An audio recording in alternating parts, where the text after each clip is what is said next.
Keeper was paid. All you needed to do was pay the keeper, it seems like. I'm looking at what I all said right now.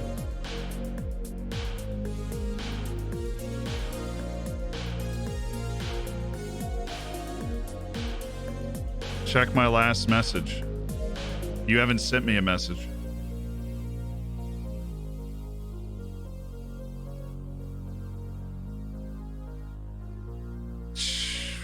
Oh, and chat. Oops. Do you want me to collect emails so I can email the predictions back to everyone? The emails have to be collected to give that opt-in option.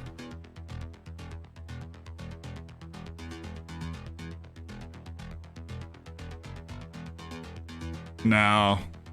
No. Don't do it. Don't do it!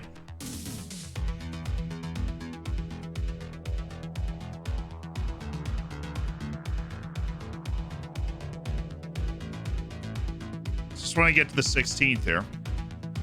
Or at least later in the 15th.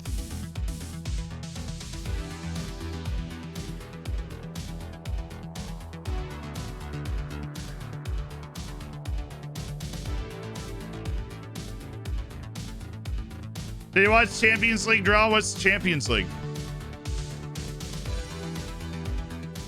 Is that like a different league, like the Premier League, or?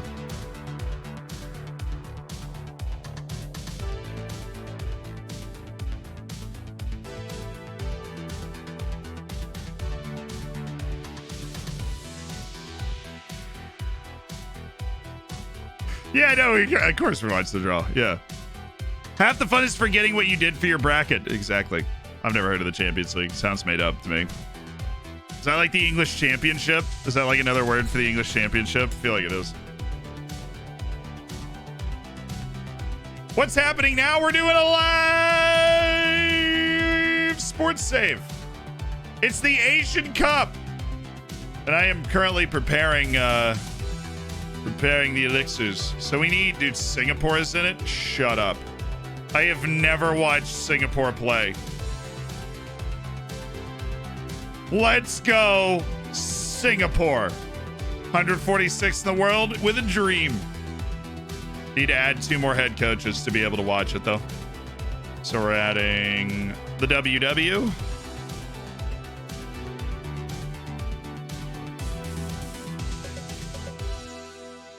Philippines in it? I don't know. We'll look at the table in a second. I already sent it to IL. So the way this works, you've never seen a live sports save before? Okay.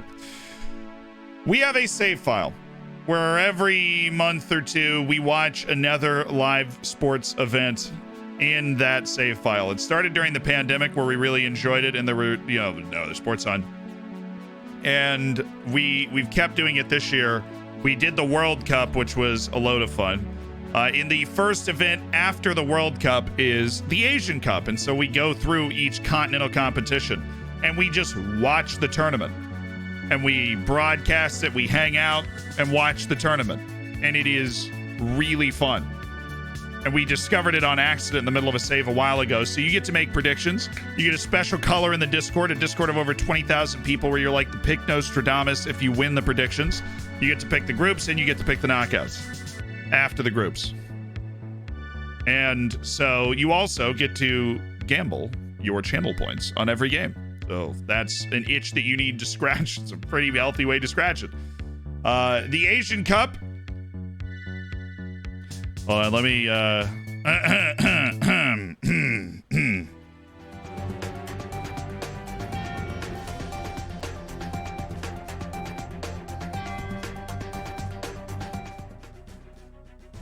Welcome to the Zealand News Show. I'm your host, Zealand. For today's Zealand News Show, we will be looking at the Asian Cup groups. And we will be starting in Group A. So the Asian Cup is being hosted by China, but apparently they don't put the hosts in the first group. So there we are. Let me know when you want to post the form. Yeah, you can post it whenever. so that people can start making their prediction on who is going to win. In Group A, it's Iraq, Syria, the UAE, and Uzbekistan. Now, you talk about favorites in this group. It's going to be interesting. Iraq is always competitive, especially when it comes to the Asian Cup. 2007 champions. They always seem to perform better in the Asian Cup than World Cup qualifying. Syria is a very competitive team. We know, of course, in Football Manager, because you watch Wonder Kid videos, same as I do. They've got a couple of really good Wonder Kids in Football Manager, guys, that can get to Premier League level. We'll see if they're starting to come through the team. The UAE is going to have some work to do, but this is a difficult group because Uzbekistan's one of the best teams in Asia. You might not know this, but they were like a point away from the World Cup on 2 separate occasions over the last decade. The White Wolves are a team that absolutely can compete for a title. They can compete for a title in the Asian Cup. And this group's brutal because one team from this group is going out, and honestly, all of these teams would be expecting to get into the knockout stages. You can, of course, finish third and go through, same as the Euros. 4 of the 6 teams that finish third will go through. On to Group B, Australia, Japan, North Korea, and Qatar. Another brutal group. This is savage. Australia, the former champions of Asia back in 2015. They're obviously one of the best teams in Asia, and so is Japan, of course. North Korea is a team that's made the World Cup in the past and is competitive. They have Han Kwang-song, and I'm assuming he's still pretty good. Then there's Qatar, who are the reigning Asian champions that have been grouped up with Australia and Japan. That is tough because you might discredit the Qatari national team as not very good, but they did win this tournament 4 years ago, which makes this another group of death. A and B are very tough, and that means, of course, in Group C, South Korea has struck gold. It's Lebanon, Malaysia, Palestine, and South Korea. I don't know who made the pots for this thing, but this is a disaster. South Korea is going to win this group. I would be shocked if they did not. Lebanon is a competent team that could contend for the knockout stages in an average group. They're going to be, I would assume, second best here. Palestine and Malaysia with a real opportunity to pull off a great result and get themselves through to the knockout stages. Palestine absolutely could go through, but Malaysia does have a league in Football Manager, which is loaded, of course, in the simulation, so they could get themselves there as well. In Group D, Iran, Kyrgyzstan, Oman, and the Philippines. Now, Iran has to go through here. The Philippines, competent team. Kyrgyzstan, competent team. Oman, probably the second best team in this group. Oman was very good in World Cup qualifying over the last stretch, but whoever was asking about the Philippines are in. Beautiful. Philippines are in. Kyrgyzstan and Oman. Kyrgyzstan, they're like bad Uzbekistan. Group E, Jordan, Saudi Arabia, Singapore, and Tajikistan. I think this group is kind of already sorted for us. Saudi Arabia, it's such a large population, such a high quality league relative to a lot of the leagues that you'll be looking at throughout the course of this tournament. They're going to be around the top of this group. Jordan's very competitive, but Singapore and Tajikistan can cause surprise, and I don't know why I included Singapore in that. Tajikistan can. We've seen them get to the knockout stages before. I don't know how, but they put together a decent team, usually using Russian league players, and they can at least compete. I've never seen Singapore in this tournament before. I have no idea how they're going to do this. How they're going to do in this tournament, but hey, they're here. Group F, the hosts China, along with Kuwait, Bahrain, and Thailand. Actually, not an easy group.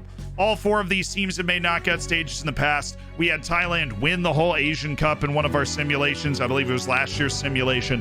Kuwait, of course, decent. Probably the worst team in this group. Bahrain is a regular knockout stage participant. They are a solid team, big physical forwards that are able to take it to the, take the damage to the opposition.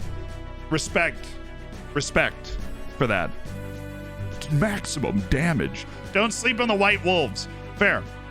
But that's every team that's in the Asian Cup. So, the way that we do this, we simulate the first 2 rounds of the group stage, and then the 3rd round of group stage matches, we watch.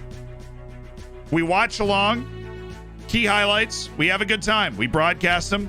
And I will now be going to fill out my form. That's it for Zealand News. I'm your host, Zealand, on the Zealand News Network, on the Zealand family of networks. Okay. The form's linked in the chat, right? Oop. That's the draw. There we go. When is AFCON live sports? I think it's after Euros, right? So now for a little while. Where is... Oh, the form's in the Discord. How many times have I done this? Okay, so there's a live sports section to the Discord.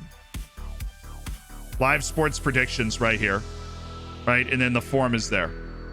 Yay! You just fill out your Twitch username whenever this loads. Thank you. Much appreciated. Need to go get my Discord name. So grab that.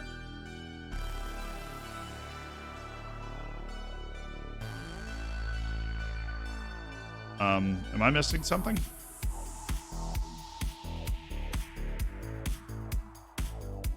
Forgot to write down any of the predictions. Oh, whatever. Why? Oh, it's because I'm online, isn't it? Let me go invisible.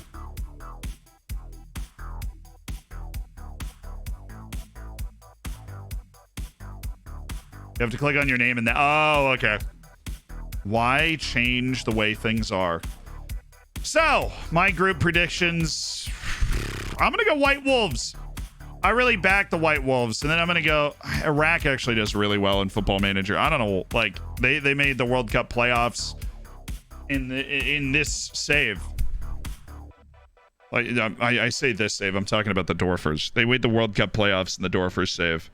I think UAE is going to finish last. They're actually a solid team, but this group is savage. I mean, only Group B is better, but this group is still very difficult. Like, if you don't beat UAE, this is going to be a really tough group. I don't care which one of these players you are. If you don't beat the UAE, you're going to have a really tough time. Really, really tough time.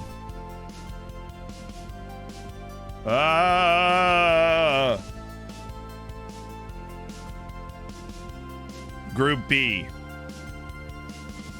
Syria could absolutely finish ahead of Iraq. This is literally just me looking at the way Iraq's played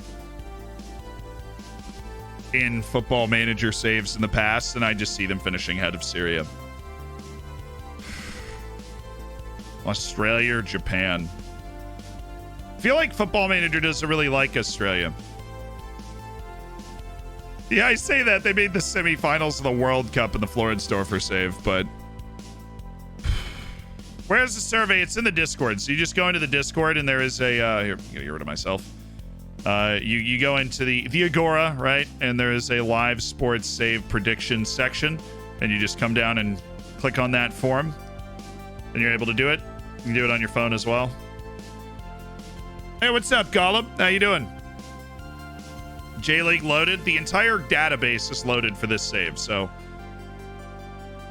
The J-League's not loaded, but every Japanese player in the database is loaded.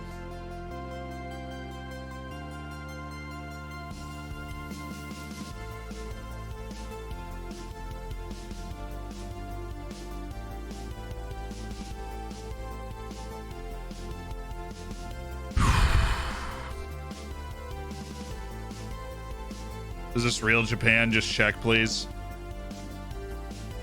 Yeah.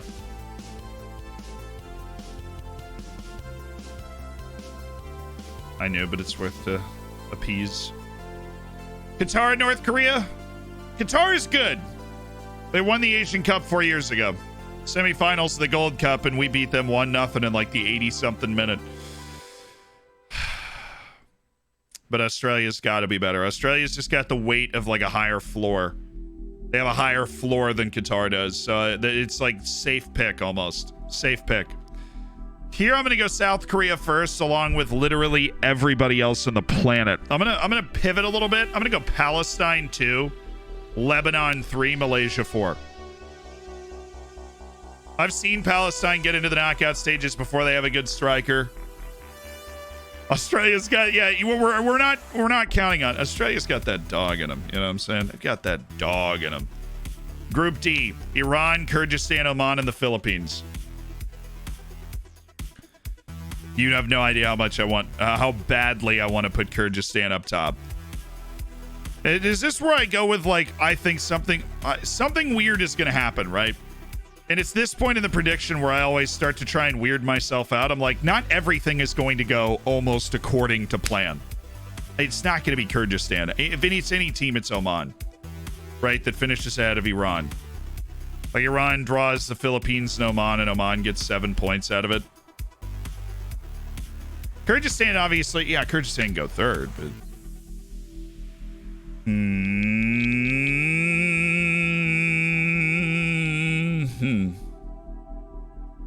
I keep thinking this group looks bad. No, A and B are actually good groups. Like, as far as the Asian Cup goes, A and B are just about as difficult as a group could possibly be. Group F is not easy either. Bahrain, China, and Thailand are all World Cup potential teams. But when you're talking about like a tournament anywhere but Europe or South America, if you have 3 teams in the same group that are all World Cup potential teams, that's a group of death. A little continental competition.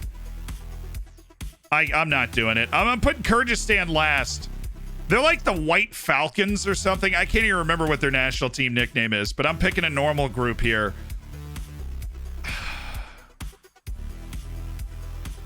Do we think Singapore finishes ahead of Tajikistan?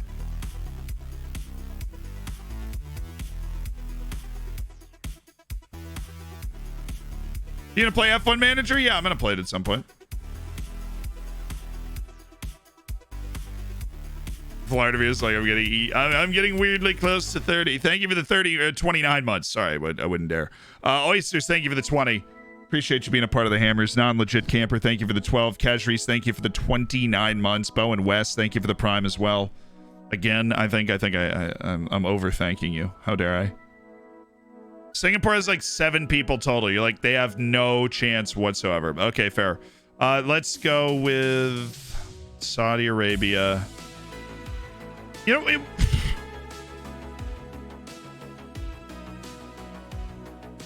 you know what? I believe. Nobody else believes, but I believe.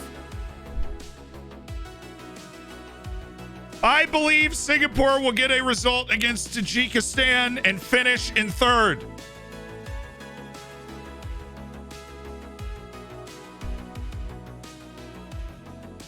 Believe. China's hosting. I'm going to go with an inherent host bonus, then the War Elephants of Thailand, then Bahrain, then Kuwait. And which teams are going to... Oh, I like this little section. Which 3rd place teams will progress? Little tiebreaker section. I think definitely Group A. I think Syria is going to get 3 points. That's likely enough to go through, and they're certainly not going to get blown out. A and B for sure. Qatar is too good not to go through. C, D, that'd be the Philippines, Singapore, Bahrain. I think Bahrain's going to go through, and that means I got to pick one more.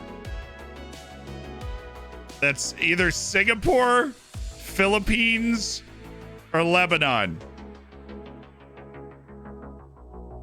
You know what I'm doing. War Given, thank you for the 26 months. Luke Harris, thank you for the 15 months as part of the Hammers.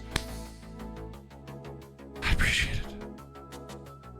I believe Singapore to go through. Last 3rd place team through. It's freaking Singapore. Get your predictions in. Hit the Discord. Hit the forum. Get your predictions in. Was Sami Pak a regen or a real player? He's a regen. There is no Sami Pak in this save file, unfortunately. Singapore to win it. I don't know if I'm just not as bold as you are to pick Singapore to win it, but these are my groups. Uzbekistan, Iraq, Syria, then UAE, Japan, Australia, Qatar, then North Korea, South Korea, Palestine, Lebanon, Malaysia, Iran, Oman, Philippines, and Kyrgyzstan, Saudi Arabia, Jordan, Singapore, and Tajikistan, and then China, Thailand, Bahrain, and Kuwait. Max Sale, thank you for the 3 months in advance, dude. Thanks for being part of the Hammers. Appreciate you supporting the channel, brother. How did Singapore get through, but Indonesia didn't? I don't know. Supanat Muinta W, it's possible. In our 2027 Asian Cup simulation on the last save, or on this, in our last live sports, last year, in the 2023 Asian Cup, Thailand won. That's a submission.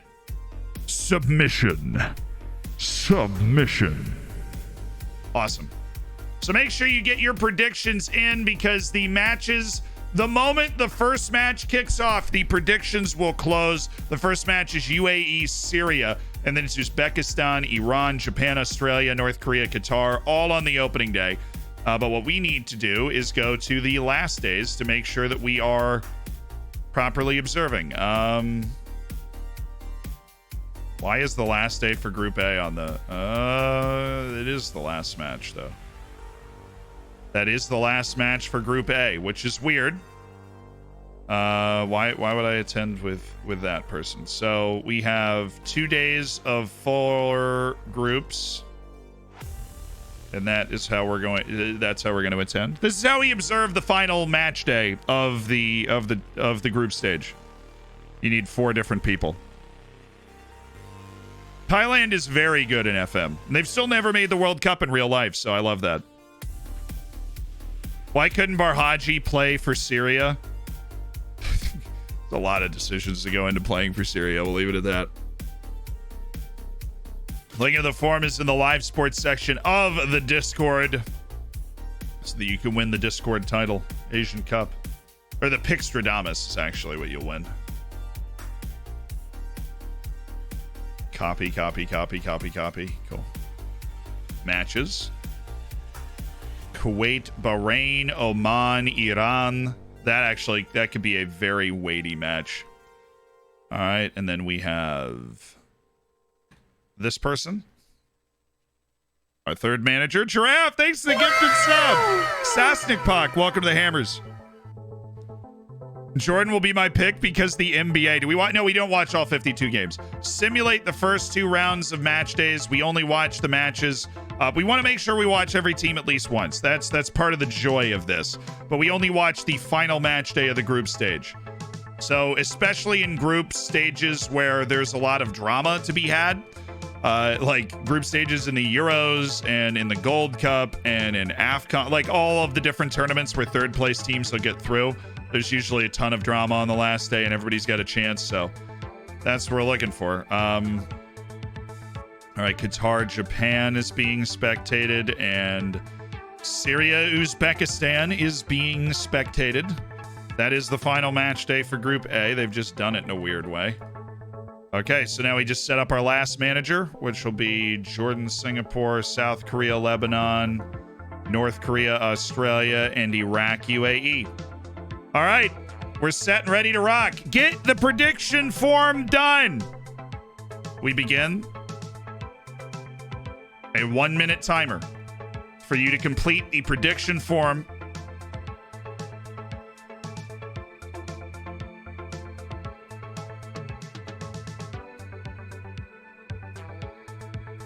Off and running. You have a minute to complete the prediction form.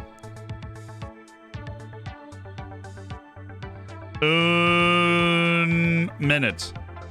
Uno minuto. How many years of Spanish did you take? Where's the form? You got to get into the Discord. You have to go into the Discord. Go to the live sports prediction form section and make your predictions.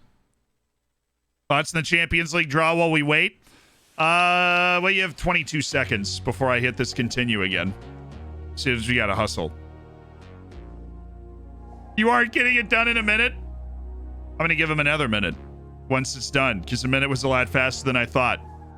Champions League draw, I think Tottenham got a really easy draw. I think Liverpool got a safe draw for them. Reset. Now you have 1 minute. Minute was faster than I remember. Time flies when you're having fun, Chad. Hurry! I know for a fact all of my predictions will be correct. Fair enough. There are definitely not it's not like... There are definitely groups that are hard and groups that are easy. And teams that got, like Tottenham got very fortunate. But you knew that was going to happen. Pot 2 is like almost always stronger than Pot 1. I mean, at this point, the way that the format is set up, Pot 1's got like Eintracht Frankfurt in it, Porto in it, right? Pot 2 is crazy.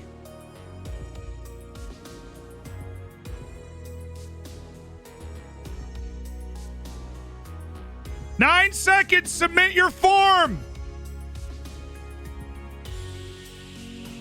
Submit your form! Ah! I hated it. All right, we're hitting continue. I think importantly, it'll be a fun group stage to watch. I think we'll get a few interesting teams that aren't normally in the Champions League knockouts there. Are the predictions for fun? No! They're for pride and a fancy color in the Discord. A really fancy color in the Discord. So every time somebody sees you in the Discord, they go, whoa, who is that? And you'll be like, I'm the best darn tootin' game picker this side of the Danube. I suppose means we could have two on either side of the Dan. Anyways. Okay, here we go. To be that cool person. Okay, here the illustrious the most illustrious the Asian Cup. You know the Asian Cup. Better than anyone. You like Thai food? I love Thai food. Big pad Thai guy. Some would say a huge pad Thai guy. What do you think about Hudson-Odoi to Leverkusen? All right, the first day of matches is done. I think it's a good deal, personally. The guy needs to play, and Tuchel's just determined to not play literally any winger on his team somehow.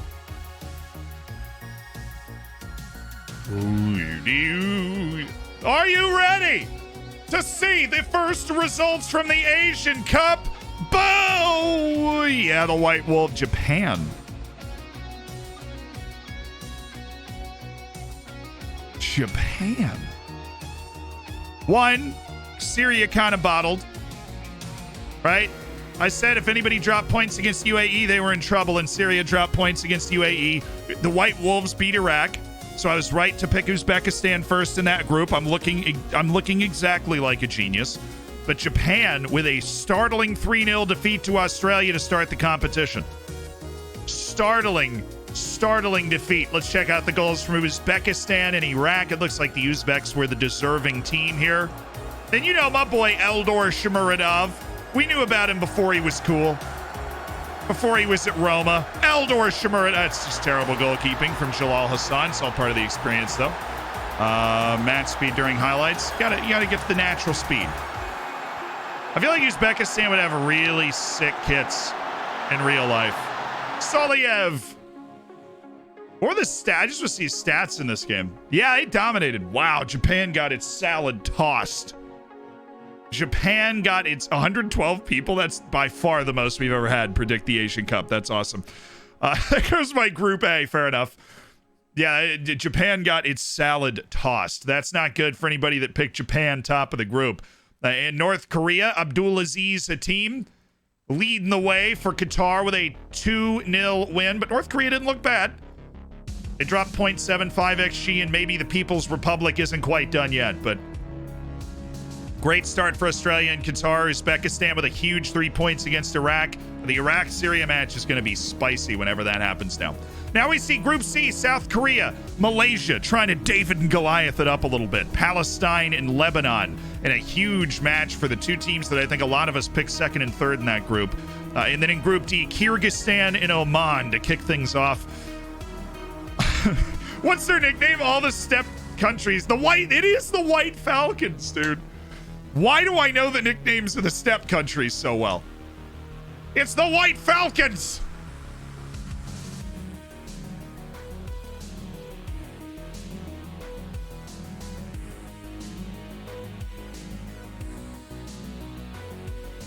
Why are you doing this? Inspiration to it? We did it last year and had so much fun with it that we just started a save file and we drop in like a day or two. We just spend watching these tournaments.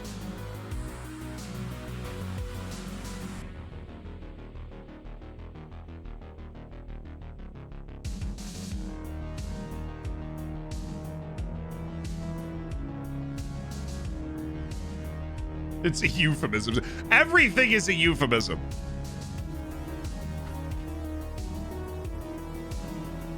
Like, by that definition, if I say, man, we got screwed. Whoa, man, watch out.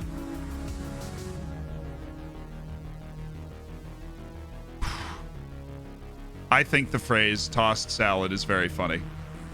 And no, I don't think anybody can debate the fact that Uzbekistan tossed Japan's salad.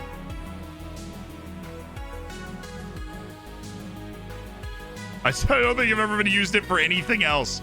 Well, clearly you've never been to Sweet Tomatoes, the mecca of all salads. I spent a quarter of my childhood in Sweet Tomatoes. Okay, and I will not hear salad slandered on my doorstep, having spent so much time at the Caesar Salad Station in Sweet Tomatoes.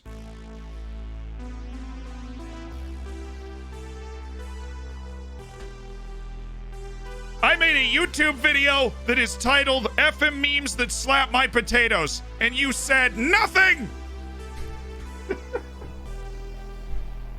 And I don't even know what that phrase means! I just think it sounds funny.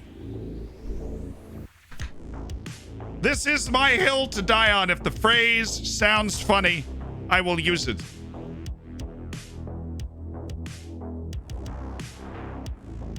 Boils my lobster. Grinds my gears. Steams my clams.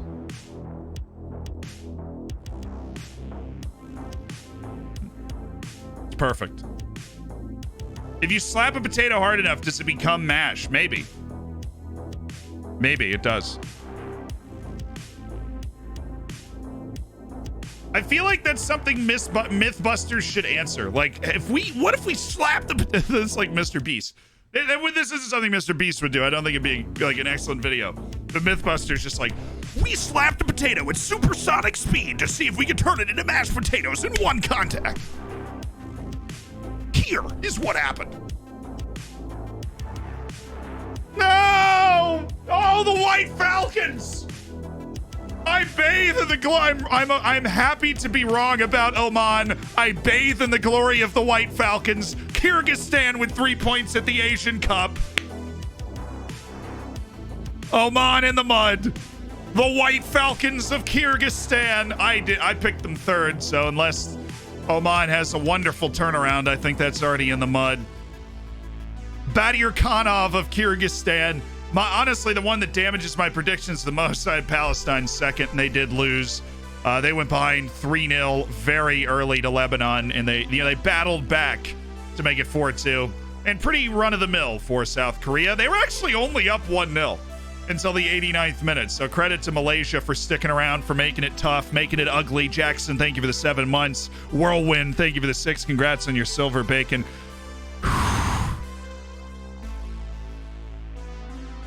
Hi, YouTube. Hi, Twitch. Oman is in the... You can't lose that game. If you're Oman, you can't lose to Kyrgyzstan, dude. What's Kyrgyzstan in the world? 98th. Oh, they're top 100, bro. They're actually higher than Oman. That doesn't make any sense. Oman's a more talented team, but they did just lose. Kyrgyzstan! And Palestine lost. Honestly, that wasn't good for my predictions. It probably wasn't good for yours. But maybe you were smart and put Lebanon higher. Iran plays the Philippines. Singapore. Have they ever been to the the Asian Cup before?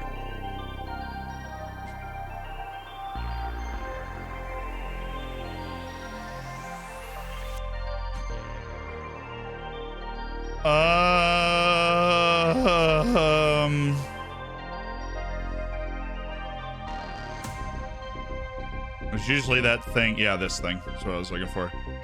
Yes, they hosted. Oh, that's cheating. That is cheating. It's their second ever Asian Cup, and they made it because they hosted the tournament. Like, Qatar intensifies. They made it to the tournament because they hosted in 1984. They've never been to another one. Just host it. Why would you not just host the games? They're going to be Qatar in 20 years, exactly. Sid, thank you for the year. One more month, time flies. My dad joke. I don't watch Asian Cup soccer. If I wanted to see grown men struggle to score for 90 minutes, I'd go to a bar. To be fair, there were a lot of goals on day 2 of the Asian Cup, Sid, so... You know what I mean?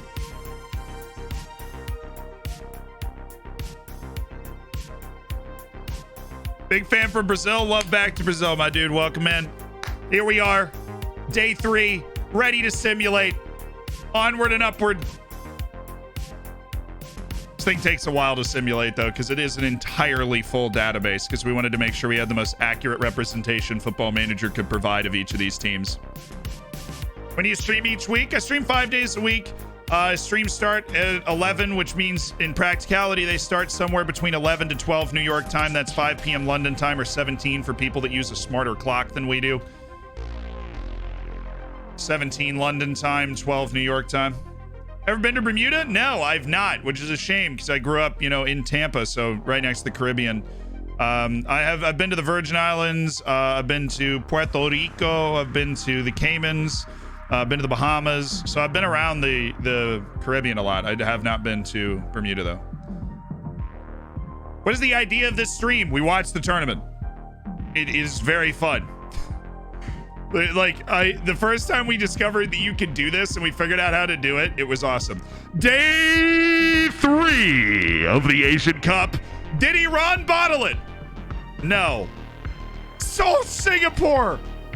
Oh, Singapore, they had it.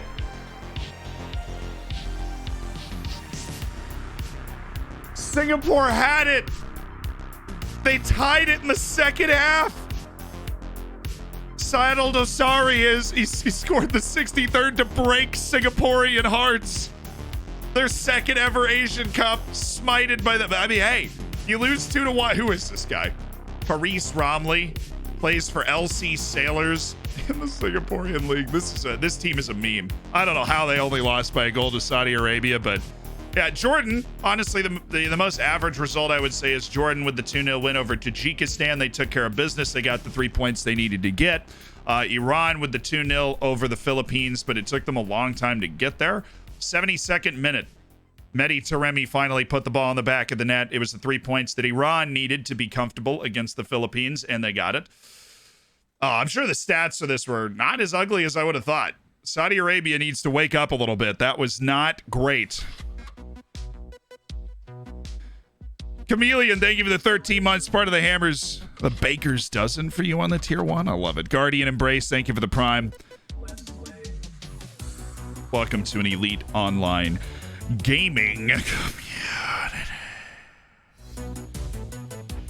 So, day 4, we re-enter with Group A, Iraq and Syria. That is a huge game.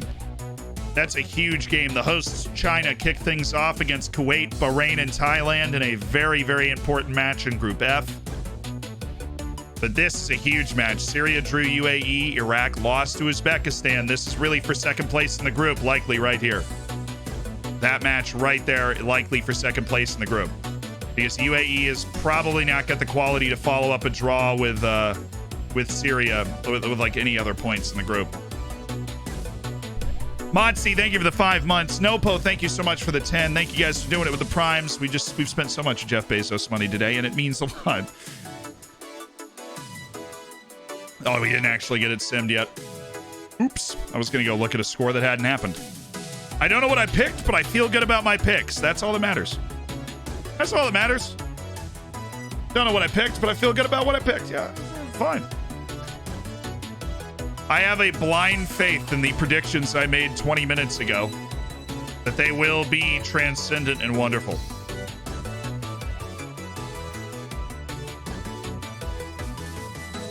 Currently feeling terrible. Or I have a feeling of impending dread. That's my other way I feel about it. Dreams, thank you for the Prime. My picks are based completely on vibes. That's okay too. Is the Asian Cup just the normal cup rules or are there different rules? No, I mean, it's like a normal, it's basically the same as the Euros. Same number of teams, same qualification rules out of the group stage. It's like the same exact tournament. But yeah, it's normal, like, yeah, it's the national teams of the countries. No weird rules like the Africa Cup or whatever it is where you can only play with domestic players.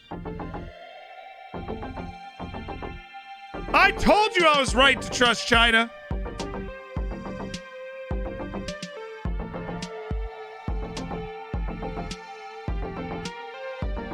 I told you.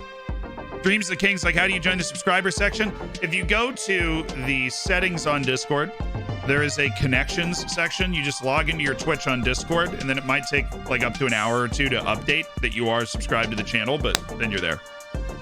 It's only Kuwait, but China won. They were up 4-0 at halftime.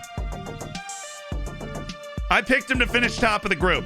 Great win for Thailand against Bahrain. Bahrain is not an easy team to beat, but honestly, this is the craziest result. Iraq only has 1 point going up against the UAE. They have to win that game. Syria's got 2 points going into the final match day as well, which is a dicey spot to be in. Very dicey spot to be in. Is that the Fernandinho? No, it's not. It's a Brazilian dude that I think's just been playing in China for, like 9 years. So at that point, sure, man. You've been playing in China for 9 years. I have no problem with you representing the Chinese national team. Anybody in their right mind, yeah, that's fine. I mean, look at this guy, Elkison. Probably the exact same story. Yeah, he's been there for 10 years. And then this guy, Abdulaziz Naji.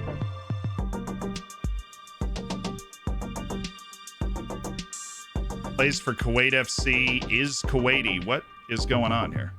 Oh, it was an own goal. I'm like, what is... Oh, I'm having... my brain was like, oh my God, the game's broken. What is happening? It was an own goal, Zealand. Okay. UAE and Uzbekistan, Australia and Qatar. The UAE, honestly, if they pull out a result against Uzbekistan, we all underestimated the UAE and they could wreck Group A. Group B, the 2 teams that won the first match were Australia and Qatar, so big match for both of them. Try and take control of the group. You get 3 points in that match, you do take control of the group. I picked Japan to win that group, so I hope they draw. Please. No, don't worry. Before we go to the final match day, we watch the final match day. So do you have no fear. We watch the final match day as it happens. And we will look at all the groups and you will know all the situations watching the final match, hanging out with Clive Livingsworth, you know? They kind of buy good players from foreign countries. I don't think they buy them as much as they just like invite good foreign players into their domestic league and they go, ooh, you. Like, they didn't invite Elkison like, we're going to make that guy a national team player. They invited him like, we could make him a national team player if he wants to stay.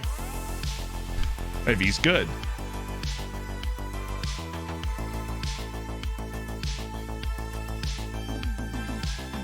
But China does, their starting lineup's usually like 7 or 8, like, born and raised in China dudes.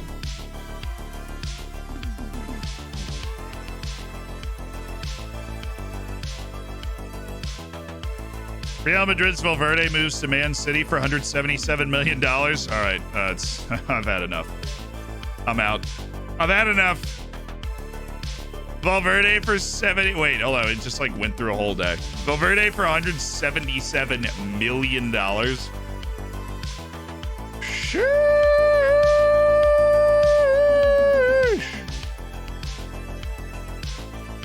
We did actually just simulate 2 days. Okay, Uzbekistan's the best team in the world. I've got no, I have no problem saying that. Interesting draw here, because that sets up a fascinating final day, because they're both on 4 points. And I was right. They drew, so now Japan can win the group by winning their last 2 matches, and all is right with the world. It's fine. Japan can win the group. Australia and Qatar with the draw. Qatar now has to play Japan. Australia plays the other team in the group. I don't remember. Uzbekistan's the best team in the world. I mean, it's just obvious. Sergeyev, I mean, look at this beast. Asian Cup, this dude's a superstar. Plays for Tobil in the Kazakh League. You can't even imagine the kind of level that this guy's playing at on a daily basis. Uzbekistan 3, UAE 0. UAE is who we thought they were. But we did actually just simulate another day because nothing stopped it for a whole day. So, Japan.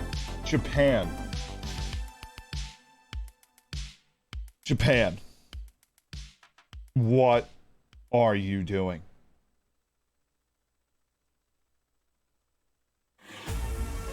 Dude, Japan might go out in the group stage. It's like totally possible now. Zhang Yilguan for North Korea, 1-0 to the People's Republic. The point totals are literally 4, 4, 3, and 0. They're out. Oh my God, they're out. They're out. They just...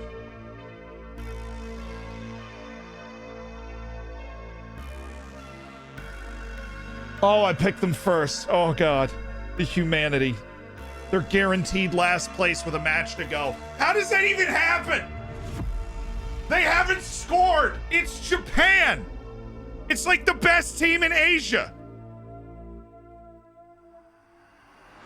Dude, look at their team compared to North Korea. Like, what is the value? Tomoyasu, Morita, Shinta Applecamp, Furuhashi, Kamada, Minamino, Kubo. Ritsu Dowan's good. Maya Yoshida's good. Okazaki is somehow still here. Look at North Korea. How the heck do you lose this game? These guys are like imaginary human beings, dude.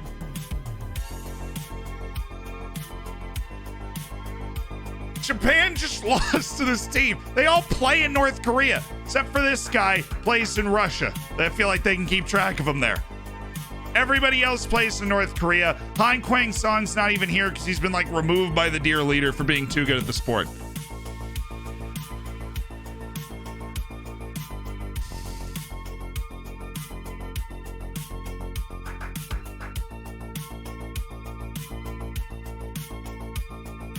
I mean, there's no way. I think every form is done. There's no way anybody picked Japan to finish last. They're guaranteed last. Relegated by Kim Choi. Who was it? I mean, what were the stats? They had to have dominated the game. How?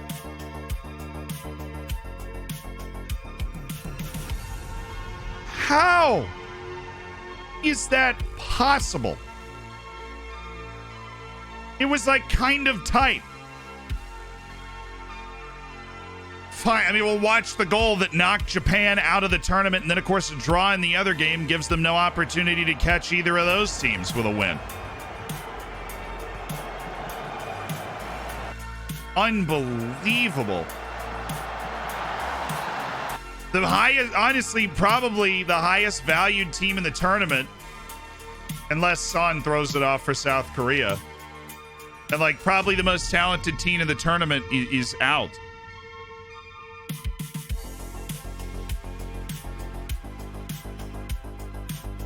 Literally no one predicted Japan last. I can't blame them. The other results, South Korea took care of business against Palestine. Really convincing win from them. Unlike Japan, they look perfectly fine. Lebanon with the win over Malaysia. And that means Lebanon actually has 6 points. And so me doubting Lebanon was the wrong approach because they are guaranteed through.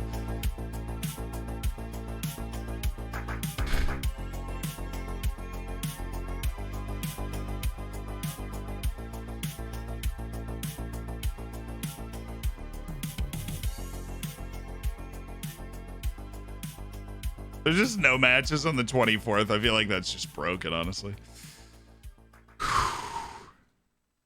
That's great work from Lebanon. I mean, if we look at Group C, Lebanon and South Korea are actually already through. The whole battle is for third place. And it's Malaysia and Palestine playing each other, and then South Korea and Lebanon playing each other for seeding. The task has been settled. Uzbekistan's through with a couple of wins, while everybody else in Group A has a chance in the last day, and then Japan is at last. I honestly, you can simulate that game 100 times. Japan probably wins it 90 times. But the Japanese manager has bottled to a truly devastating and startling extent. Kyrgyzstan and Iran, the two winners of the previous games, matching up against each other for group supremacy. Massive game for Singapore against Tajikistan, and Philippines, Oman, of course, will be a battle to see who's going to have a chance going into the last day. I think that's honestly what we're at.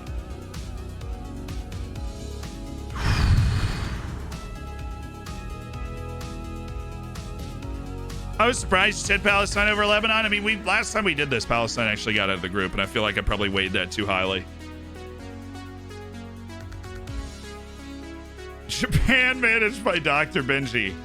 Bro, it more like managed by whoever was managing Tottenham in our network game save. That's who was managing the team.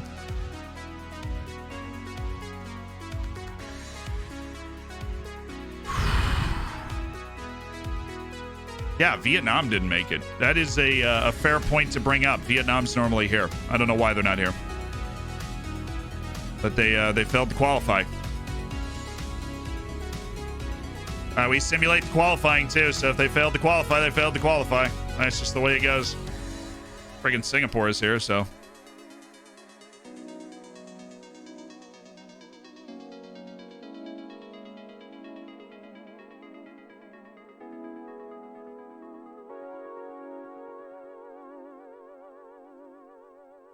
Does your database have the Japanese league? No, it's the preset database. So there's no Japanese league in the game, but you saw the national, like, that has nothing to do with how good the national team's supposed to be. Just ask North Korea. I don't have the North Korean league loaded either. Their national team seems to be doing very well, and all of those guys play in that league. All right, the final day on which we do not have a match that we are observing. Kyrgyzstan. Dang it, Singapore, you freaking... You misled me with hope, Singapore. You made Tajikistan look like primetime Brazil out there today. Although this Romley guy does have a couple of goals, so... Tajikistan really padding the goal difference here.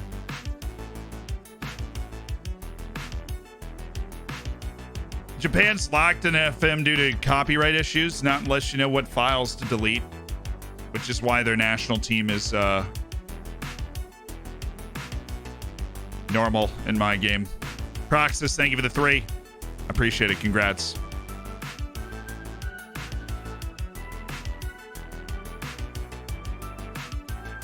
Yeah, Tajikistan, big win. Big win for Oman. Looked like a hard-fought match against the Philippines. Probably was. Yeah, I mean, the Philippines got FM'd. Philippines more than doubled their XG.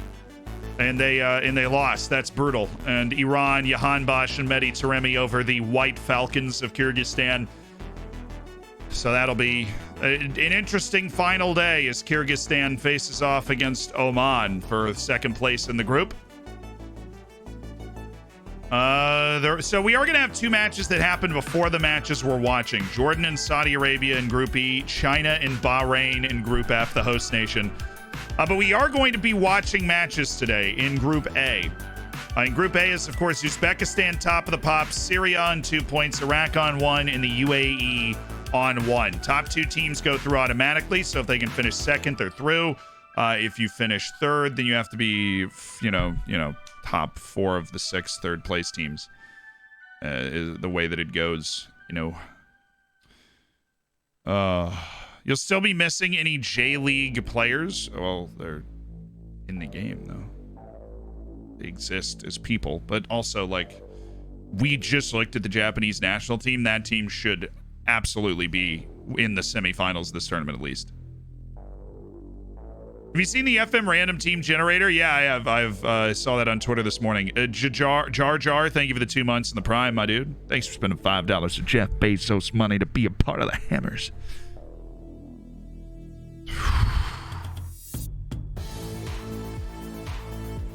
All right, so this should just be able to simulate. Yeah, there's no matches on the 24th. I don't know why. And then 25th, 26th, 27th are all of the other last matches.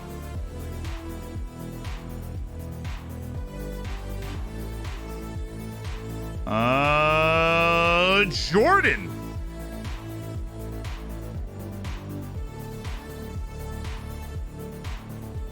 Saudi Arabia's got 4 points, but they beat Singapore by a goal and drew Jordan. They're not looking too hot right now.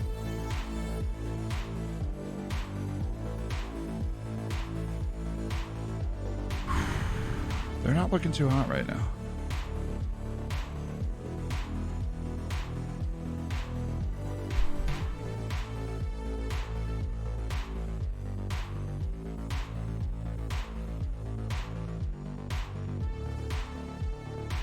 China got the job done. Shang Yuning. Back-to-back goals. Dude's looking sharp and green. And Bahrain is not looking as good as they have been in the past. They've lost 2-0 to Thailand and 2-0 to China, which is going to put them in a win or go-home situation.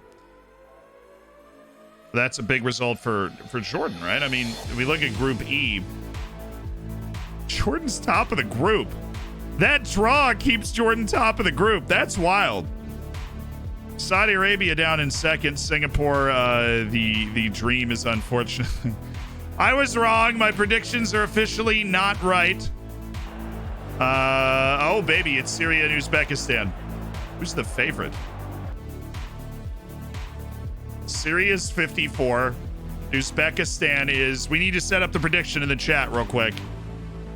Oh, Uzbekistan is 69. So Syria is the favorite, according to the wager, which means it is a Syria win or an Uzbekistan win or draw that we are wagering on.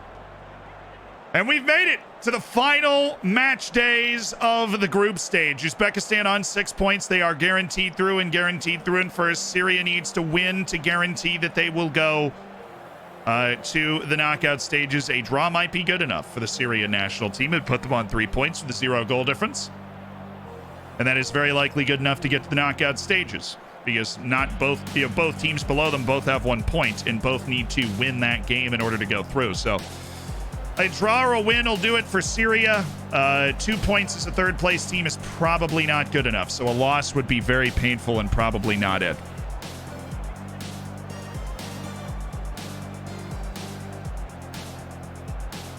Oh, there's no need. There's no need for favorites because there's a new prediction thing. Oh, I love the new prediction thing. Head to the top of the chat and you can predict a Syria win, a draw, or an Uzbekistan win on this final match day in Group A. You knew Uzbekistan was going to conquer this tournament when you saw their world ranking, absolutely. Syria's offense looks high octane. Real winner and person who profits the most bacon today.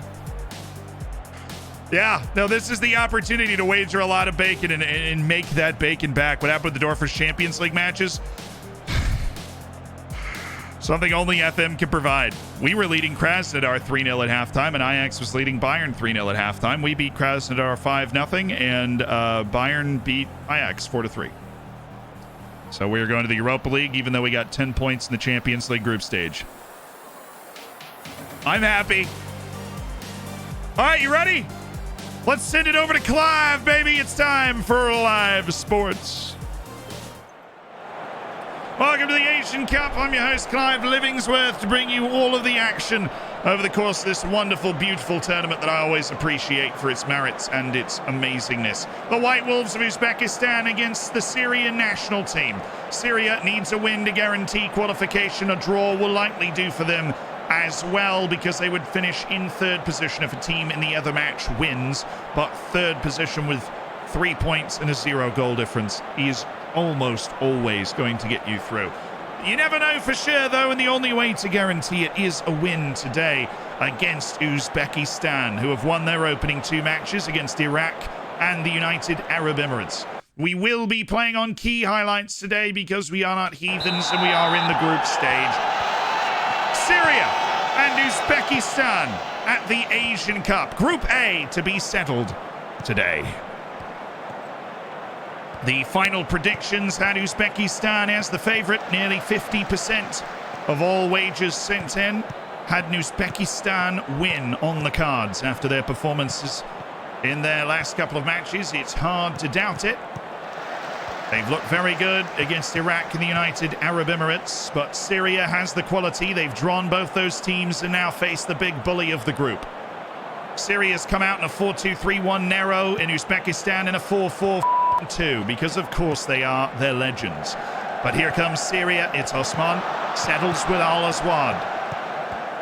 It's open for Abdul Weiss.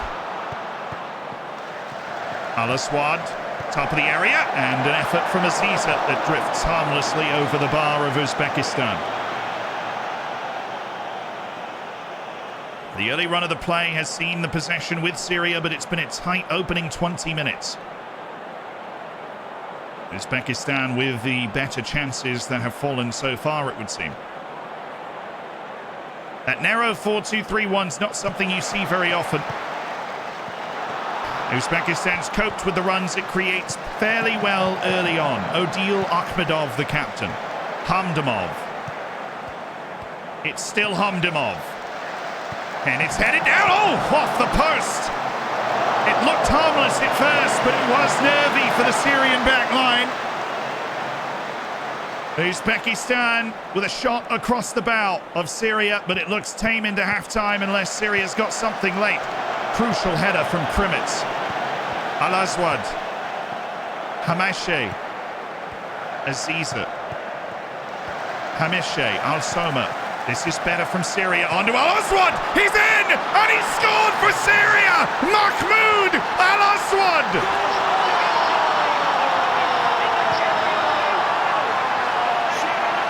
A lovely move for Syria, and a goal that could very well secure their qualification into the knockout stages. Al-Aswad on the breath of halftime.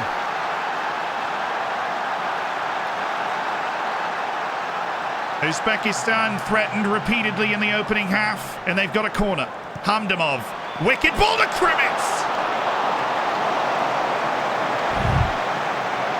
And he can't believe he's missed it.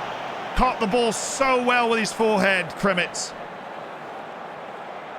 Swapping around a bit in the 4-4-2 is Uzbekistan. 20 minutes left to go. Uzbekistan's clinched the first position in the group. Are they okay with that? As Syria has not won a match yet at this tournament, they're trying. Hamdamov to break Syrian hearts, and he has! Yegor Krimitz has scored! This time, he did not miss! Yegor Krimitz! Beautiful headed ball! 1-1, and Syria will now have a very nervous final day, if it holds. And it looks like it just might. Yegor Krimitz. Syria trying to knock his goal off of meaning. Karbin into the corner. It's Osman. It's a good ball, and it's a goal! Omar Karbin! Syria's going to the knockout stages surely now! Omar Karbin has scored! They didn't give up the hope. It was Osman with the drag back. Al-Aswad's layoff was perfect. And Omar Karbin hasn't struck a better ball all evening. Syria wins 2-1 over the White Wolves.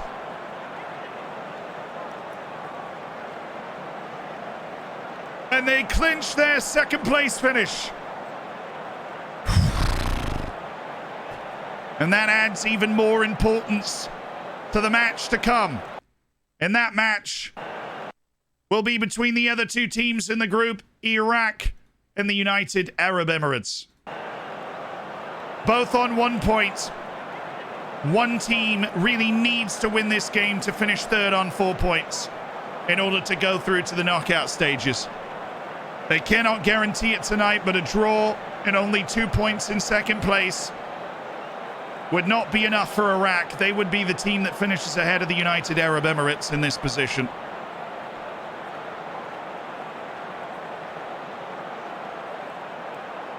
Savage late goal for the bacon invested in that moment. Iraq and the United Arab Emirates to round out Group A. It is do or die in the Asian Cup. The 2007 champions against a steadily rising force that have participated in the World Cup before the United Arab Emirates back in 1984.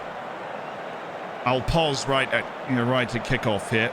The predictions are coming in. We get a look at the teams now. Iraq running a 4-3-3. The United Arab Emirates running a 4-4-1-1 with Ali Mabkout, the star up top for the UAE. A look at the group as it stands. We know Syria has picked up the 3 points and the win, so it will need to be a win from one of these two teams. And that was likely the case either way, but they will be a third place finisher if they go through. The prediction is coming in thusly, and we have Iraq with a win at 77%. The draw is at 16% of the wager. There's 270,000 channel points on an Iraqi win today. United Arab Emirates, just 8% of the wager, now 7% of the wager for their win. We are going to kick the game off now in 5, 4, 3, 2, 1. Iraq and the United Arab Emirates underway, and they must get a win to advance. The chances are almost 100% that they would not qualify if they finished on 2 points. They virtually are. The ball, that's a pretty poor ball there in the build-up from the UAE, and it had been good up to that point. Gonna need to get off. We're going to do this on key highlights, of course. Al-Sabi, it's offside. The Iraqi national team in their green, UAE in their white. Of course, I meant the 1990 World Cup the UAE was in. I'm going to trust the person in the chat here. And I was at least 45% sure that I was right. Here comes the UAE. It's Al Ghassani. It's still Al Ghassani. Jalal Hassan makes the save, but a concerning run for the Iraqi defense. Al Ghassani has strutted his stuff all the way inside the 18. In the UAE, they've shown that they were here to compete in one of the groups of death in this tournament. Syria and Uzbekistan are safe. Will Iraq join them? The ball. Al-Amari! Al-Amari! Is he on? He is! And it's par for the course for Iraq. They have the lead they so desperately need. Al-Amari. Hamadi Ahmed with a well-timed ball, and Al-Amari's just strutted his stuff round the keeper.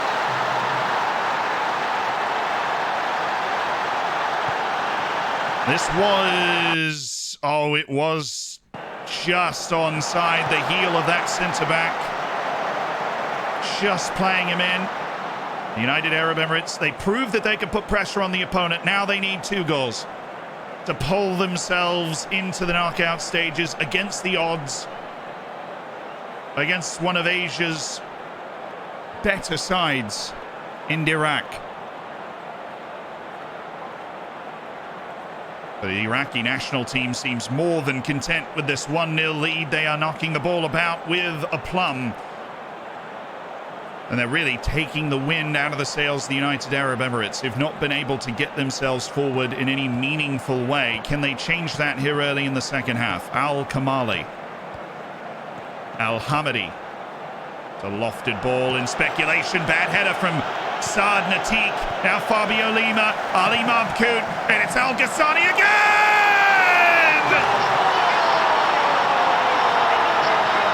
Yahya Al Ghassani for the United Arab Emirates. A slippery ball from Ali Mabkout, unleashing Al Ghassani. It's 1-1. And 1 goal tilts the balance of power absolutely again. The 0-0 suits neither side. They will be going for this. Massive goal for the Emirati. Ala Abdul Zara. It's holding it up on the side, but the UAE has decided what line on the field will not be crossed in comfort. Saad Natik. Ala Abdul Zara. It's Al Ghassani. He's the it man today for the UAE. Fabio Lima. Ali Mabkout. It's got Fabio Lima making the run. Al Ghassani. Ali Mabkout. Fabio Lima. Halfan Mubarak. Ramadan. Fabio Lima. Oh, he went for it. He absolutely went for it. Goodness me. Fabio Lima. A flair for the dramatic. Somebody needs to score here or they are both out. A dream situation for the neutral. Hectic chaos for 2 nations. Bashar Rassan, 20 minutes to play. Mohanad Abdul Rahim. Oh, it's Bashar Rassan. Is he in? Baghdad in standstill as he put that over the bar. 15 minutes to play. Iraq and the United Arab Emirates Is there a hero amongst us today? Iraq has switched to a 4-4-2. They've gone forward. They know they need a goal. Osama Rashid. Service headed away, but Ali Faiz able to keep it forward. The draw is holding the service. Bashar Rassani has to. Surely now. Oh, no. Oh, no.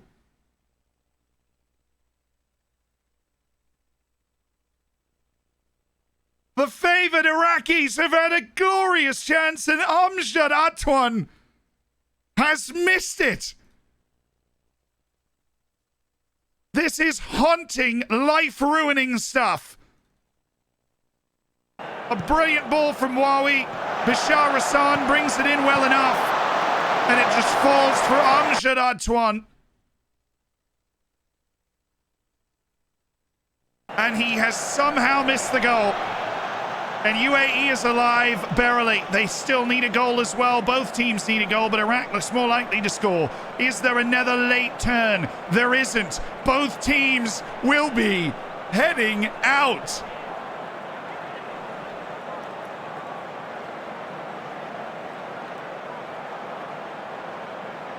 And Iraq can't help but wonder how they've not scored. Look at the XG on that final attempt.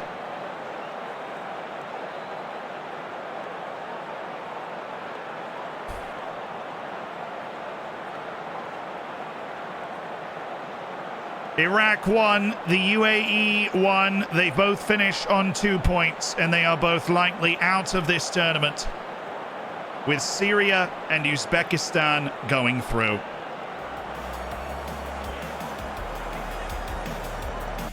Well, that's one way to raise the curtain on our first day of knockouts. Oh my, Kuwait beat Thailand. Meanwhile, the other match that wasn't a final match day match in Group F was a win for Kuwait that really complicates things. Yusuf Nasser had the best 2 minutes of his life.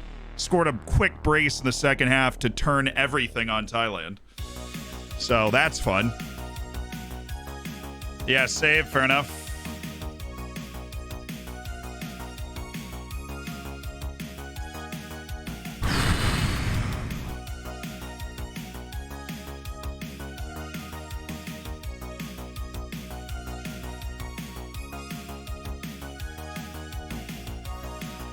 Final group is Uzbekistan, Syria, Iraq on 2, and the United Arab Emirates on 2.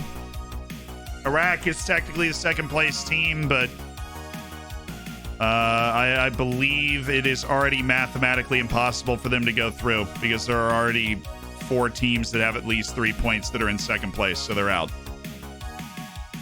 That miss was everything. That miss was absolutely everything. Predictions have died a horrible death with the Iraq. UAE just causing problems here. They drew Syria and Iraq. They made life difficult for teams. 9 people got Group A right out of 112. Uzbekistan, Syria, Iraq, UAE. Congratulations to those 9 people. Were you one of those 9 people? Now we have a day off in the tournament, and on the 25th, we have Australia, North Korea, and Qatar and Japan. Which might just be the weirdest group I've ever seen in any tournament because Japan is already out. And we have the whole real Japan national team mod and everything. They are already out of the tournament. They have 0 points and just lost to North Korea in their last match. I have no explanation for you.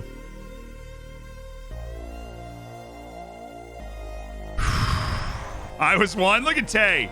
Look at Tay. Look at Tay. I had UAE going out. Does that count? Yes. 0 points out of that, plus losing a third place side. Oh. Had to get a UVA dig in there because you felt so bad about your bracket, huh? Huh? I actually think I put Iraq second instead of third. I think so I got some points out of that. I did have Uzbekistan winning the group. I did have UAE last. But I did have a third place team getting out of that group, and I had it being Syria. So, I mean, I was right that Syria qualified in the wrong spot. Kazakhstan is in the is in UEFA, unfortunately.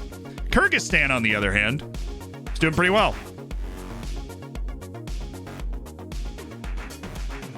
All right. I don't remember exactly. I mean, it's Qatar and Japan, Australia and North Korea, right? Australia's on 4 points. Qatar's on 4 points. North Korea's on 3 points. But Japan can't get around North Korea because they already lost to North Korea, and it's head-to-head. Get ready for the All-Korea final. I mean, honestly, North Korea is probably going to be a 3 seed unless they get a result against Australia. Australia is playing to be top of the group. It's going to come down to goal difference because they drew Qatar. Qatar is playing to be top of the group. Japan's playing for pride and pride alone. And if there are any points from North Korea out of the match, then of course Qatar could end up in third. And then you get nasty draws out of third place.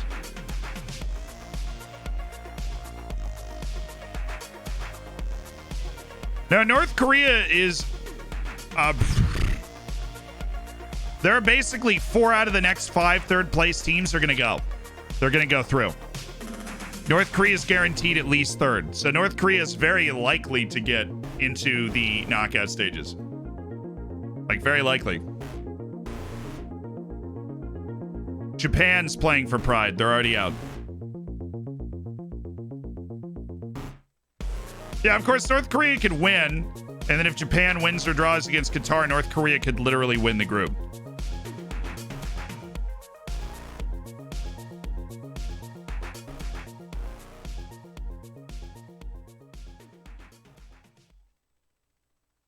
Okay. I don't know what match is going to be first, so I don't know if I can aid the prediction because they're obviously the same time. It's Australia and North Korea. The North Koreans have guaranteed themselves at least third, which is a good spot to be in, while Australia's playing to win the group where you get a nice easy draw. You don't want to be playing somebody like South Korea in the first knockout round of the tournament. Why would you need to do that? Okay. We just send this over to Clive. We got our predictions up. How many people are going for that North Korea win is my question. We have 188,000 channel points already on the Australia win today. The draw, and we do have 5% on a North Korea win. Very little on draw so far. But, you know, it's a very heavily tilted prediction towards Australia right now. Very heavily tilted prediction towards Australia. The Aussies. It's like 84%, 300,000 channel points in the Aussies. Can I get a shoot? I just sheeshed so hard that my camera froze. I mean, there are levels to the game. That's a pretty high one. No, you can't. Clueless. Surely it's a draw. North Korea, a team entirely from its domestic league with the exception of one guy in the Russian second division. Or Australia. Somebody just put a lot on a North Korean win. Who did that? Dan Wolf just put 80,000 on a North Korea win. The biggest bet on an Aussie win is 51,000. He just put 80,000 on a North Korean win. That is a shoot. All right, Clive, let's do it. It's match day 2, the final day of group stage play in Group B. Australia, North Korea. North Korea with the stunning win over Japan that has eliminated the Japanese before the final day against an Australian team that started well with a win over Japan. A forebear of bad news for the Japanese and a draw against Qatar. A win for Australia will very likely make them the group winner. A win for North Korea could also likely make them the group winner. A heavy defeat for North Korea might just eliminate them, as they will be if they lose in third place contention. Here we go! Australia in a 4-2-3-1, and so is North Korea. They've learned something from the world of football now. Stuff, thank you for the 14 months. I've not seen that documentary yet, but I'll be sure to check it out soon. McLaren. Amini, it's turned over now. Kim Ye-song. Park Myung-song. It's Chong. They were very sound at the back against Japan. a few days ago. They're going to need a similar focus against Australia. Boyle, Risdon, the Asian champions of 8 years ago, the Aussies. Dejanek, Amini. Amini driving. He's delivered the ball to Borello! Oh, that's brilliant! Brandon Borello! And Australia is off to exactly the start they would have wanted. They've done already what Japan could not against this staunch North Korean defense. Brandon Borello just wrapped it around on Taesong. And that has certainly upset the dear leader. It's 1-0 to Australia. But the North Koreans, they've shown a real ability to score in this tournament that was not expected. Konkuk Choi. It's a driving run. Konkuk Choi showing some individuality. And the first real sign of drive for the Australians. It's the only shot they've had. North Korea has done a good job of limiting forward progress for Australia. The Socceroos, though, did make that trip forward count. It's only 3 shots apiece so far, and North Korea's seen a lot of the ball. But Australia has the lead.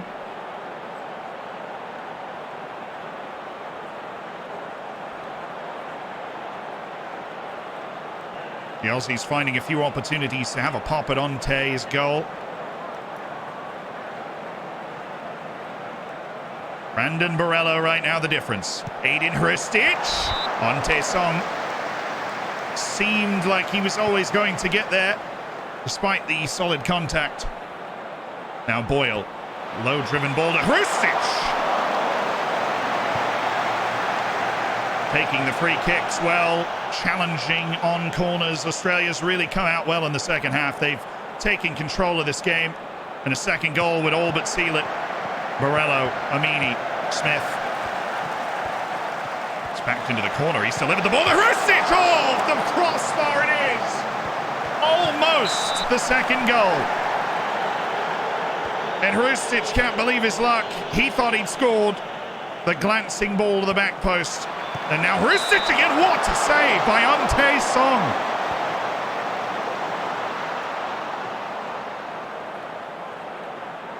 Another corner, and this time it's Dejanek, and he's gone down, and it's Oh Hyuk Choi who's going to be whistled for the foul, and Hrustic can put Australia out of reach here. Ante Song in goal, wrong way, Hrustic scores, a deserving goal for Aiden Hrustic.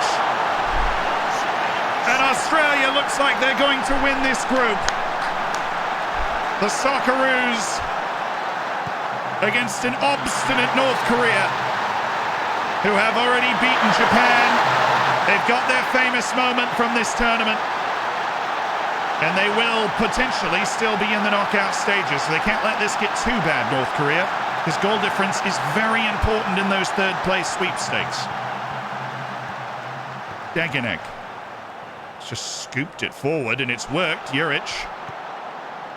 North Korea's backed off a bit. Juric, what a direct ball back to him. And he was onside. That's a huge save from Ante Song. Reaction stuff. Risdon with the outswinger. It's low to Juric, but Ante Song continues to give a good account of himself. Quick hands to the ball. Always so little known about this North Korean side. All players but one in the domestic league. The service settles with Kim Yu-song. Oh, it's in! Song Kum-il! He scores! Song Kum-il! And the People's Republic are not done yet! Another goal would surely qualify them for the next round. 2 more goals would win them the group. Song Kum-il. It's a great finish. Australia thought this was done and dusted, but it is not, and their group win is under threat. But oh my goodness me, Kim Yu-song. What a ball! Oh, he was offside. Oh, Hyuk Choi, but he made a mess of it anyhow. He started in offside position. But North Korea, they have not given up on this game. And Australia's not given up on scoring. McGee to Juric. Could have done better with that. But it will be a win for Australia, albeit a bit of a nervy one at the end. 2-1. Will that be enough to win the group and get that easy draw in the knockout stages? We will have to see. But what we do know now is that North Korea is not an easy out in this tournament. The other match, Qatar and Japan. And we figured this was going to be an exceptional way to close a group of death here in Group B. But Japan's losses to Australia 3-0 and to North Korea 1-0 have already eliminated them from contention. And that means that they are playing for pride while Qatar is playing for position. We are going to investigate to figure out exactly what Qatar needs to happen. But Qatar right now is 1 goal on the goal difference behind Australia, who only beat North Korea by a singular goal, which means a 2-goal win for Qatar over... a 2-goal win for Qatar over Japan would tie them on almost everything. I wouldn't. They need to win by 3, and that's very difficult to do for Qatar. Math is difficult. Yeah, I just short-circuited there for a second, but that's perfectly fine. A Qatar win is on 19%, a draw at 32%, and everybody can scarcely believe, really, that the Japanese aren't going to come good on their ability in this final game. 43% at the moment are wagering on Japan winning this match. Nearly 50% of the wagers on Japan winning this match.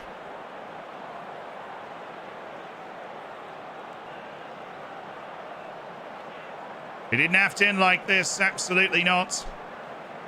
But Japan is out of the tournament. They're playing for pride against the reigning Asian champions in Qatar, who is most likely, with the exception of a brilliant performance, going to be in second in this group.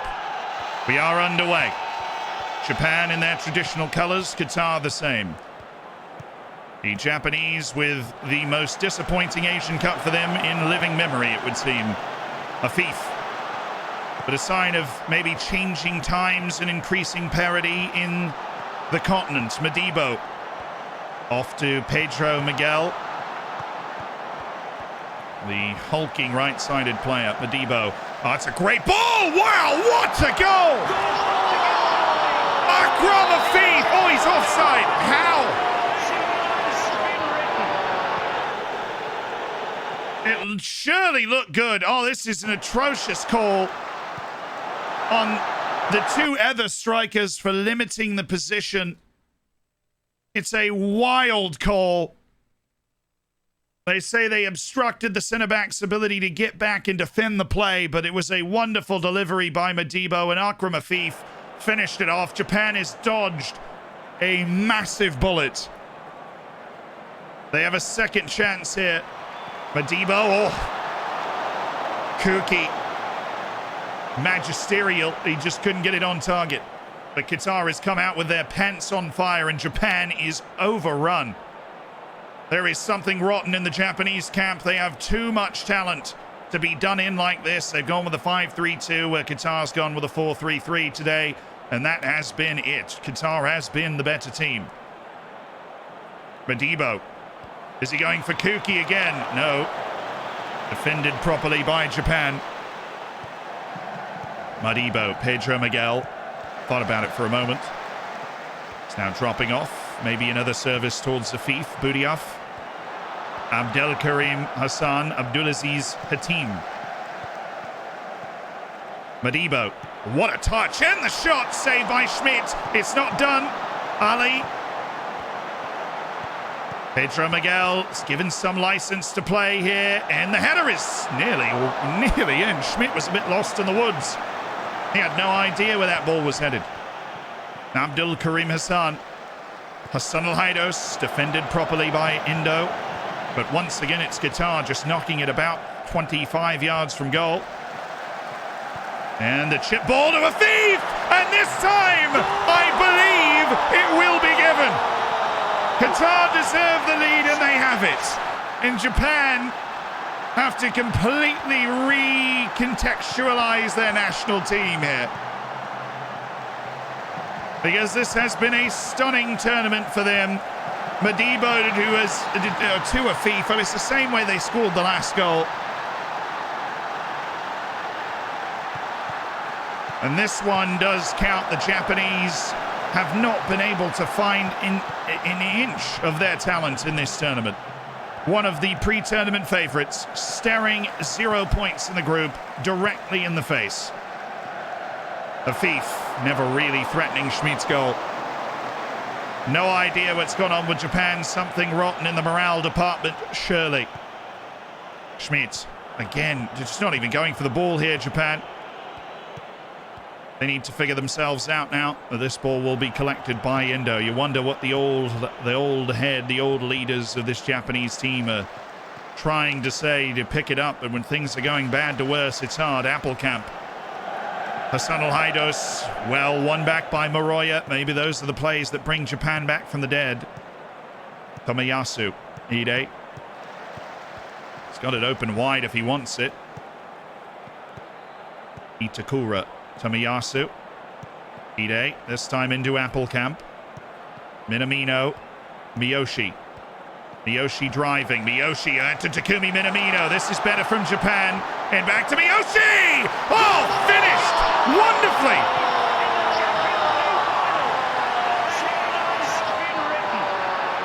Koji Miyoshi! Unleashing all the anger of Japan in one shot. That has nearly blown the ear off of the Qatari keeper. That is how to play for the Japanese. And they've woken up too little and too late to keep themselves alive in this tournament, but they could certainly send a message that they were better than what they showed in those opening two matches. It's their first goal of the Asian Cup here on the final match day of the group. Al-Haidos, and that's too far. Schmidt waiting for it. Schmidt.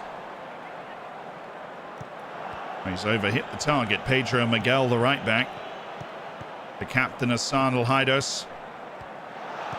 Pedro Miguel. It's driving from Pedro Miguel. Aziz. They'll keep the possession. Abdulaziz Hatim!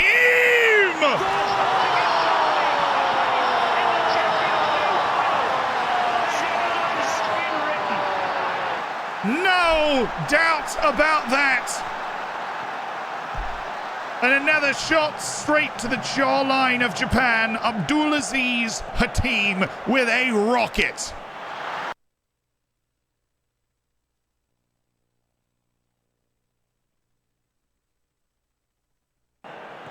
A belter from Abdulaziz Hatim. It's a beautiful goal. And Qatar have answered Japan before halftime. 2-1. And they might not be done. They've had a wonderful opening attack. They've got the corner. Madibo. Indo away. Pedro Miguel. Madibo. Abdulaziz Hatim. Afif. Ali. It was blocked. The goal's open. And Akram Afif has scored again.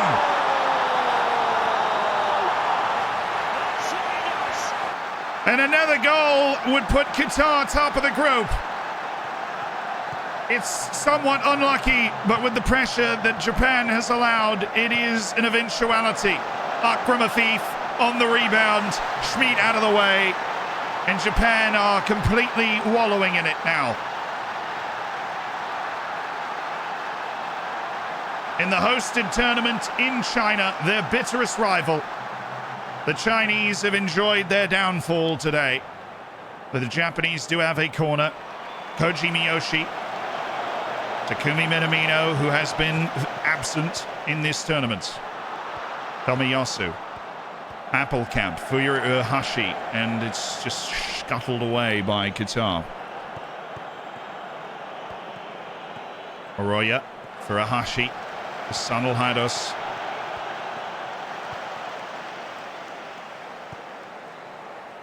Lofted ball, settled easily enough by Japan, and they're throwing the counterpunch immediately. Moroya. He drags it back, looking for Minamino, but Kuki was ready. Miyoshi, Kamada. It's got the 1-2 down the wing. Will use it. Koji Miyoshi. And towards Appelkamp!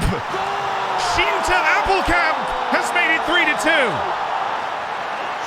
And right when Japan seems to be in their lowest point, they are finding a way to punch back today. Koji Miyoshi is integral again. This time it's the ball to Shinta Appelkamp, whose header was inch perfect. And there are some 27 minutes left to salvage at least a point in the group for Japan. Both of their shot attempts have gone in. They've been so roundly outplayed, but they have survived. Alhaidos. It's well defended, and it's gone over. Qatar have been utterly dominant in this contest. And the Japanese have 10 minutes left to turn around what has been an unmitigated disaster of an Asian Cup here in China. And I do not believe they will be able to do it. It is Qatar that has won. They have won 3-2. Australia wins the group. Qatar finishes second, but looks every bit a contender in this tournament going forward, because that was impressive. So Japan stinks.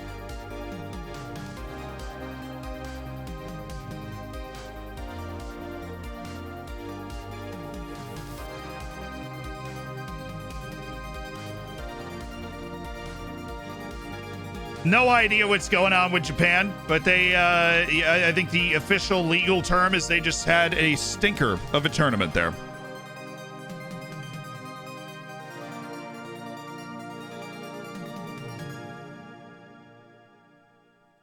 Yeah, so nobody out of everybody that filled out prediction forms, over 100 people that filled out the prediction forms, nobody had Japan finishing last in that group. I don't even know if I got any points out of that group, to be honest with you. You get a point for predicting in a, like the finishing position. I don't know if anybody got any points out of that.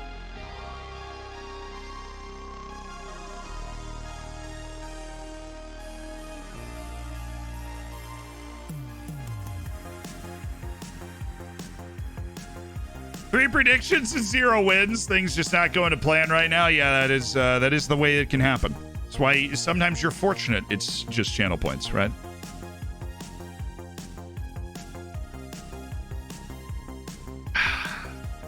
See what group is up next. It is Group C. And we will have South Korea and Lebanon first. Now in Group C, this is literally for first place. And Malaysia and Palestine are playing, honestly, my favorite type of game where somebody's got to win or else nobody's getting out of the group. Somebody has to win the game or else nobody's getting out of the group between Malaysia and Palestine. But South Korea and Lebanon both won their first 2 games. Lebanon beat Malaysia 3-0, Palestine 4-2. South Korea beat Malaysia 3-0 and Palestine 6-0. And so this is a matchup of clearly the 2 best teams in Group C. And of course, it's decided to go out of order and we got Malaysia, Palestine first. Anyways, like I said, Malaysia, Palestine's the opening prediction here. And so, yeah, that's the wager we should put up. Malaysia against Palestine. 2 teams that have not got a point in this tournament that need to win this game to have a chance.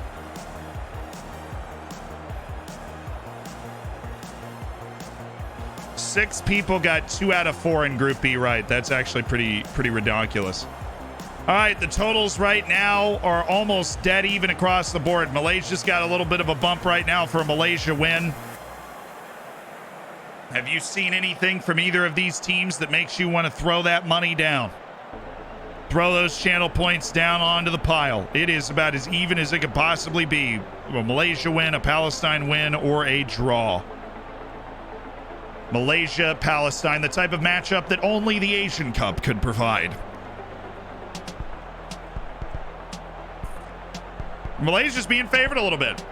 They didn't get blown out like Palestine did by South Korea, so I understand that. Draw is also being favored as well. Let's send it over to Clive and see what happens. Malaysia and Palestine, 2 nations that are not often given the chance to play on the grand continental stage in an important match, and this is that stage for both. Malaysia and Palestine, there needs to be a winner for there to be a chance of qualification into the knockout stages. It likely needs to be a winner by multiple goals. Will it be Malaysia or Palestine? They've suffered at the hands of Lebanon and South Korea. They suffer no longer, at least for one of them. Perhaps. The wager looks like Malaysia's the favourite, then Palestine, and then draw. It's got about 60,000 wagered. We will, of course, see what is to come.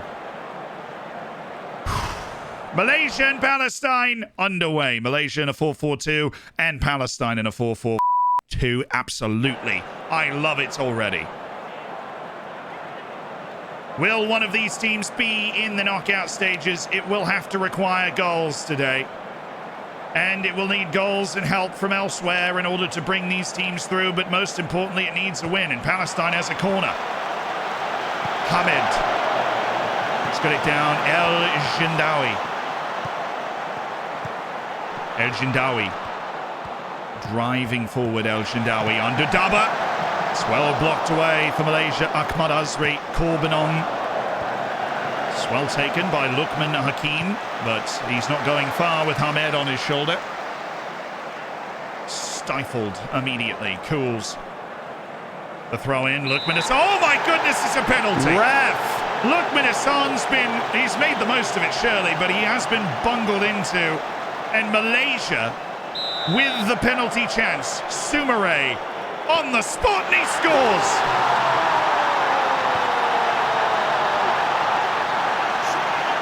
Mahamadou Sumare for Malaysia. And it's a long way back now for Palestine. A long way back indeed, Yamin Al-Shindawi.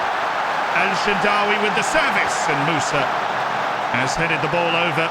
Malaysia, a massive nation in Southeast Asia, crying out for sporting success, and they do have a lead in the Asian Cup now.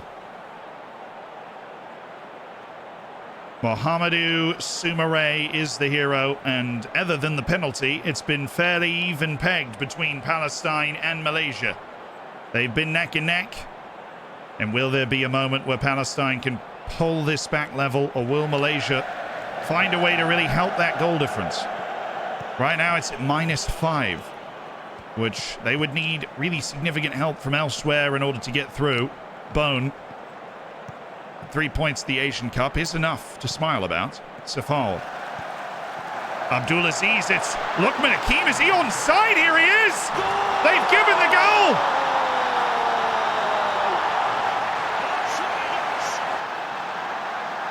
It's Luqman Hakim. He held his run just long enough for Malaysia. Safawi finding the pass to Abdul Aziz, and Luqman Hakim with a one-touch finish. Malaysia's number 9. He was kept on. It was a bit wayward positionally from Khalil. And Palestine down 2-0. It's very dim light at the top of the tunnel now for them to find their way back. And Malaysia's doing what they can. Luqman Hakim needs to be hunting another goal or two more to really put the pressure on the other teams battling in third place position. But it is Malaysia, who looked a bit better than Palestine through the course of this tournament, that have produced the results and are looking at 3 points on the continental stage. Headed along by Sayom. But for Palestine, possession in the attacking half has been hard to find. Lababedi. Jindawi. Driving forward to Shihade, looking for Dabag. But Elchtal has stopped it. Dominic Tan. Hussein surveys his options. A left-footed chip that's knocked down for Safawi, the captain. Mod Fauzi. Mod Fauzi for Luqman Hakim. He goes for the goal. It's not a bad idea for him. He's got the goal-scoring taste. Palestine need 3 goals. They need them quickly. Sha'aban in the corner. Oh, they've given a penalty. Ref.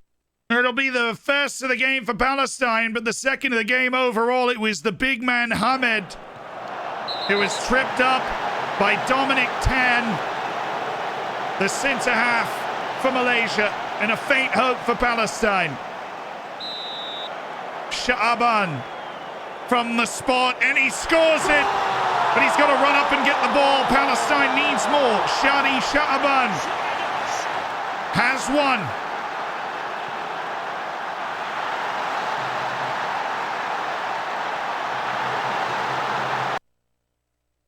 But it will likely still be Malaysia. They've seen out the rest of the game. They needed the 3 points, and they got them. But Palestine gave them a bit of a fright there at the end. Malaysia will get 3 points. They are likely eliminated, though.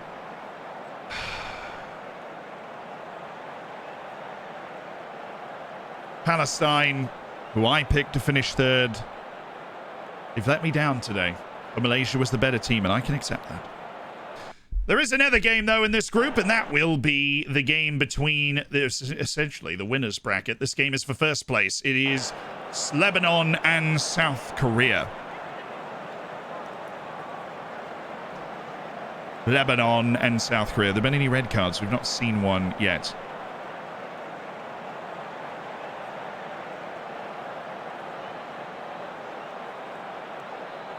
Lebanon's got a +5 goal difference. South Korea with the +9 goal difference. And South Korea a massive wagering favorite. I mean, insane. Looney Loser has put 213,000 bacon on a South Korea win. The odds on everything else are simply stupendous. There are 600,000 bacon wagered on South Korea. Lebanon has 6 points as well. They beat the other two teams. They won both matches by multiple goals. But this prediction is absolutely insane. Nearly 1 million channel points have gone down on South Korea, while Lebanon win at 4%, a draw at 2%. But South Korea has 900. They've got, it's 1 million. It's 1 million channel points on South Korea. Really, really significant wagers going down all over the board. South Korea, a monster favorite over Lebanon, despite Lebanon's quality so far in this tournament. And we have seen certainly that anything can happen. The teams are taking the field. South Korea and Lebanon, the final act in Group C. Who will finish first and who will finish second? Lebanon in a 4-4-2. South Korea in a 4-2-3-1 with Wong Yi-jo at the top of the formation. South Korea has started brightly. They've owned the Lions' share of possession. And yet Lebanon have hung around, and the shots have not been easy to come by for either side through the first 30 minutes. Yoon Jong-gyu slips it to Lee. South Korea now, they've got a bit of an overload. Kim Jin-soo. Kim Jin-soo back for Lee Jae-sung. Kim Jin-soo. Son Heung-min. Lee! Oh, they were walking it in! They were walking it in, and Kamis has just had the block of his life. You know, he hit his own player. Unbelievable. South Korea have just played absolutely liquid football, and they've just stopped themselves in the most stupendous way. Wang Yi-jo could not avoid Lee's shot, and that is why we are still level in the 27th minute. It was so well done. Chong driving ahead, and he's won a corner for South Korea, who look, honestly, the favourite in this competition so far. They've not conceded. They have scored 9. Lee with the ball. It's defended properly by Kamis. Lee. This time he is offside. And South Korea, they can scarcely believe they didn't score there. Son Heung-min, jaw hit the floor. They could have really tried to put this to bed. They've got the goal difference advantage, so a draw suits them. And a 1-goal lead is insurance. Pak wide, Yoon. Yoon, back pass. Son Heung-min slips his marker again. But he could not keep the header down, the captain for South Korea. Paik Seung-ho, and this is not good for Lebanon. Because Shaw has come sailing in, and he's already on a yellow. And Lebanon, after a very bright 25 minutes, is now up against it. And then some. They're down to 10 men. And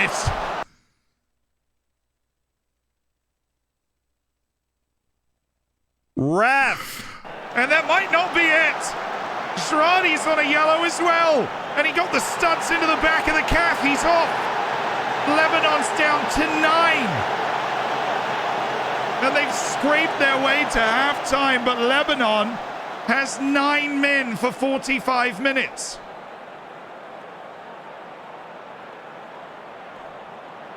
South Korea still 0-0, but you have to imagine this will weigh on Lebanon. Lebanon needs a goal to finish top of the group. If they get it and win this game, it would be the stuff of legends as we start the second half. And credit to them, they've started in the 4-2-2. South Korea in a 4-4-2. They've got 2 more players.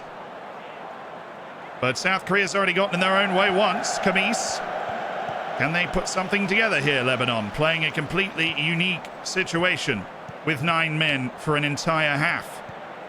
Al Zain. They do have possession. Michel. Back to Khalil. They do have 2 forwards up there, and they've hit it towards them, but Kwon can easily knock it back to Song Bong-kyun. Son Bong-kyun wide, and this time controlled very easily. Hwang Hee-jo, he's in, but Khalil has saved. His positioning was inch perfect, and Hwang Hee-jo wasting the opportunity. Lee Jae-sung, the flip over the top, the fullback Sabra's there. Michel back for Khalil again. They're just going at those 2 forwards over and over, trying to keep South Korea respectful. Zhong driving, he's missed it. It's still 0-0. And that means Lebanon still has their faint chance. Hasi. Fahes. Sabra. Kamis. Khalil will likely just aim at a forward again, and this time it's worked. Ossie was there to control it, and how about this? Ossie's on the run! And the shot was tame, but you cannot blame him for going for it. You have to have something spectacular if you're Lebanon, and they are hanging on with great honor so far in this second half. It's all the way 20 minutes through, and they've been down to 9. And it's still scoreless. Kim Min-jae's had enough of these long balls. Up to Lee Jae-sung. And there are options in the middle. It's Son! Unbelievable. Inside of the post and out with such ferocity that it spun out of play. Son Heung-min can't score it, and South Korea can't believe they haven't scored yet. 10 minutes left to play, and Lebanon's hanging on for the draw. The worst beat you could ever imagine is having a South Korea win at this moment, because we are in the final 3 minutes, and I scarcely believe what I'm about to say. It is a 0-0 draw between Lebanon and South Korea, and Lebanon had 9 men for 47 minutes.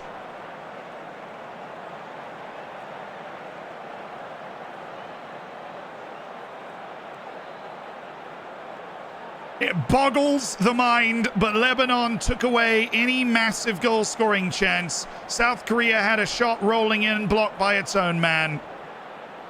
And they did everything but win this game.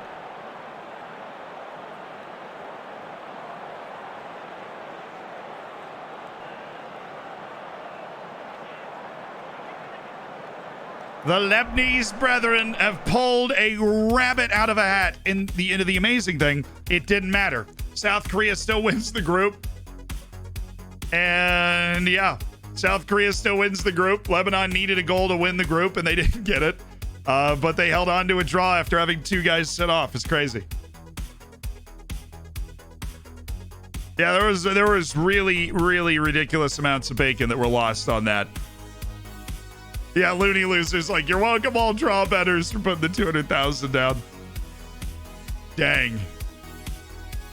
That is wild. 4-2-2, viable formation, clearly.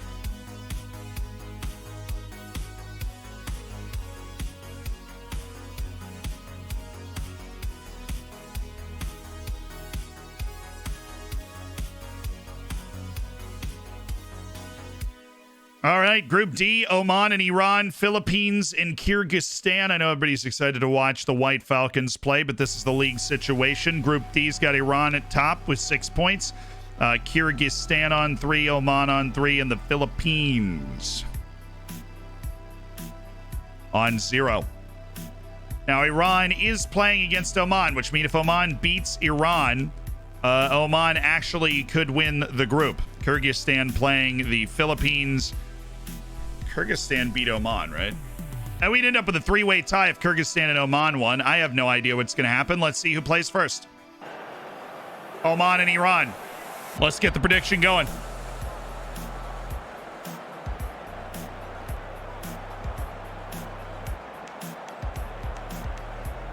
How much bacon have you made or lost in the chat while you make your prediction on this game? How much bacon have you made or lost in the chat? Is that rubbing it in? I'm going to go get some peanuts. I will read your answers.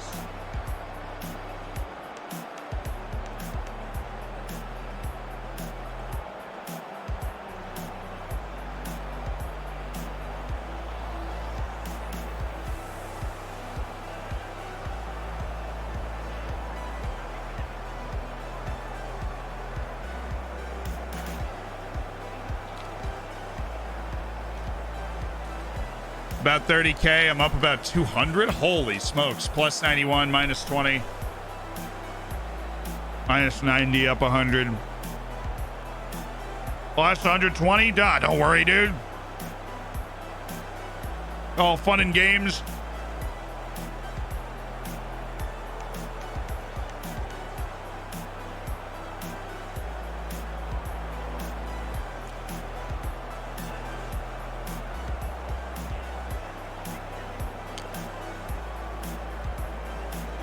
But then there's the final answer. I can't use bacon to gamble in my country. Fair enough.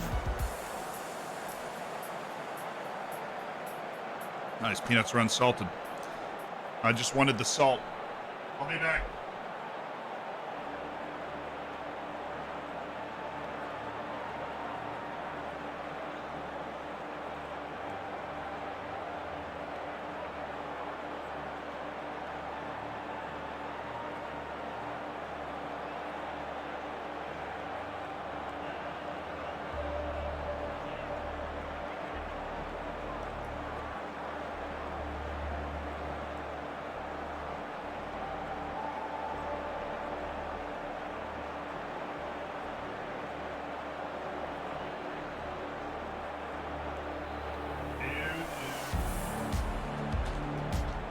Granola or something. Oh, that's everything in the Dorfers not making it to the knockouts. Oh, I'm sorry. Your bet looked really good for a while.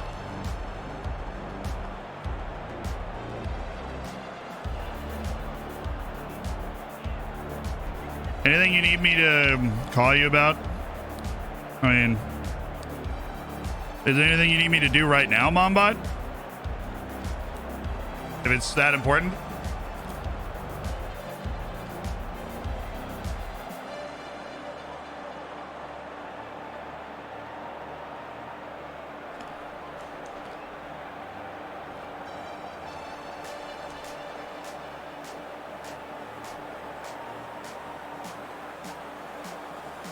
I know, I was just asking if you need me to do anything for you right now.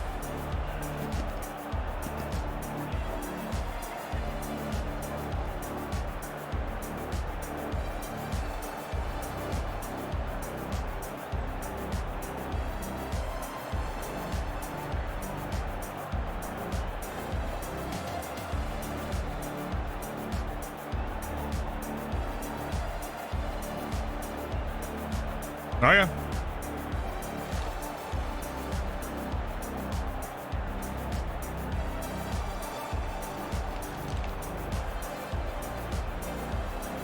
Let's do this. All right, now we can wait. All right, too big a topic of conversation. I agree with that. It seems important. I'll be back.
What is a fortnight? What are you guys talking about? It had to do with logistics, getting my brother from Colorado. It was just like a time-sensitive thing for today, but nothing bad, so that's good.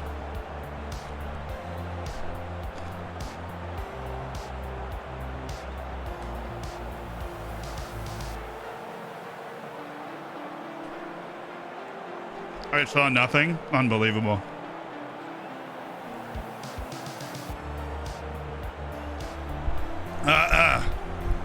Why are there ads just as you sat down? It's not your lucky day, Will.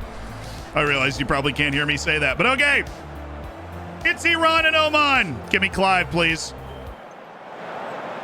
Here we are. Oman and Iran playing for top spots in the group. Oman billed as perhaps the biggest competitor towards Iran in this group. And they now have the opportunity to prove that billing. The Omani national team against an Irani national team that is desperate for Asian Cup success. They've not won an Asian Cup in over 30 years. Reminiscent of Argentina and South America with that long stretch despite their continued qualifications for the World Cup. Oman in the red, Iran in the white. We are ready to go. And we need to just make sure we set up these managers to witness the action appropriately. Oman and Iran. Now, Iran's in a 4-3-3. Oman's gone with a 4-3-3 narrow. And they're doing it with two forwards, Oman. They're really just trying to force the ball up the middle of the field, making those outside runs. Al-Rushaidi. Mehdi Taremi. Mohammadi. Brings it back for Mehdi Taremi. And down the line, Mohammadi. It's a lovely ball to Sardar Azmoun. That's really Mehdi Taremi's game. Sardar Azmoun can score with his head as well. And he did well. He did a good job to get there. Ahmed Kano. Wanted Qasim Saeed, who's had a wonderful tournament. He's bagged goals all over the place for Oman. Saad Sohail.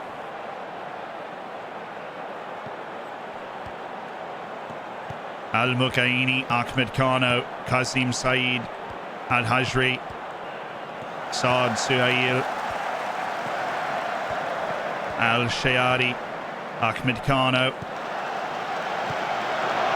This is better now from Oman. They're building the structure to the attack. Al-Sadi, Al-Hajri, Saad Suhail. And this time he will take on his defender, Saad Suhail. He's got the ball in, and he's got a goal for Oman! Al-Hajri! Now what about that in this group? There might be a new top team in Group D. Al-Hajri, it's a bullet header.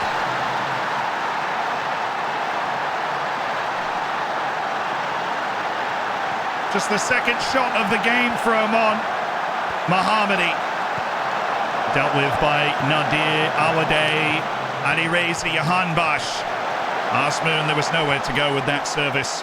Blocked up by Oman. Al-Hajri nearly got out of there.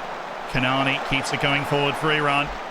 They're not going to lose their composure. They're a wise team, Iran. They've been in major competitions repeatedly throughout their entire history. Ahmed Kano. That's quite the ball. Oh, they got a penalty. Ref. Nurullah, he was grabbing. He was grabbing. It's a penalty, and Saad Suhail is on the penalty spot for Oman. Oh, he hit the post. It's still there, and it's saved again. Oh, Abedzadeh.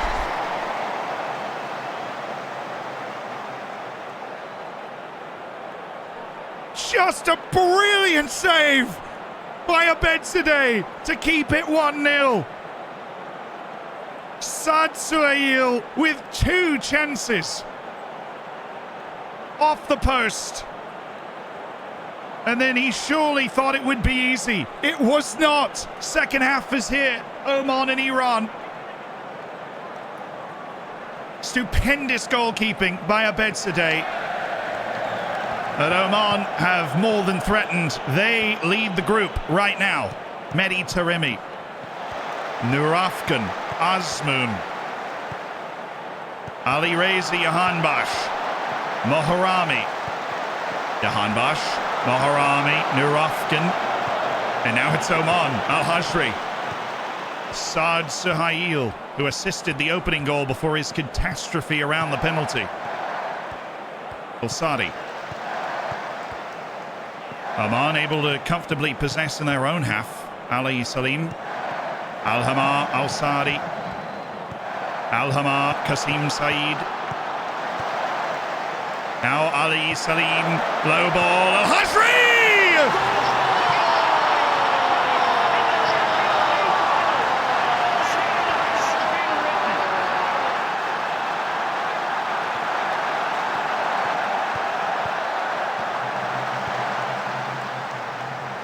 Look at Oman fly! Al-Hajri, unplayable. Ali Salim's ball, perfect. And Oman, they started slow with a defeat to Kyrgyzstan. They have now reached their zenith in the final group stage match. Al-Sadi, again in Iran, is just coming a bit undone. They had 6 points through 2 matches. All they needed was a point to see out top of the group. And they have just not slowed down Oman. But they still have the quality and they have the time. Godos. Ahmed Kano didn't get it very far away. Nuralahi wants to go for it. And it falls to Mohabi. He's fouled by Al-Mukaini. And it is a penalty for Iran. Kholisadeh has taken it. 2-1. Ali Kholisadeh, Iran with the heartbeat.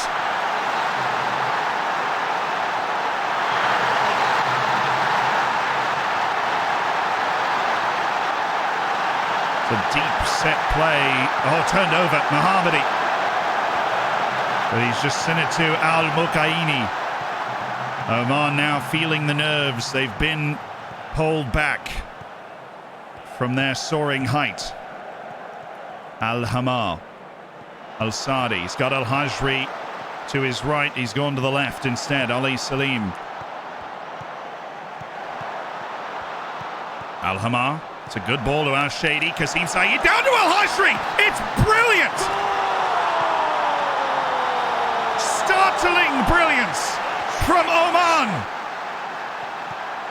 And Al-Hajri has his hat trick against Iran in a pivotal group stage match. Qasim Saeed, what a couple of touches. That's a fabulous goal. I mean, it's just textbook, no time to react at all. Qasim Saeed to Al-Hajri, whose finishing touch has been razor sharp. And Iran, they need 2 goals. There is time. Godos on 2.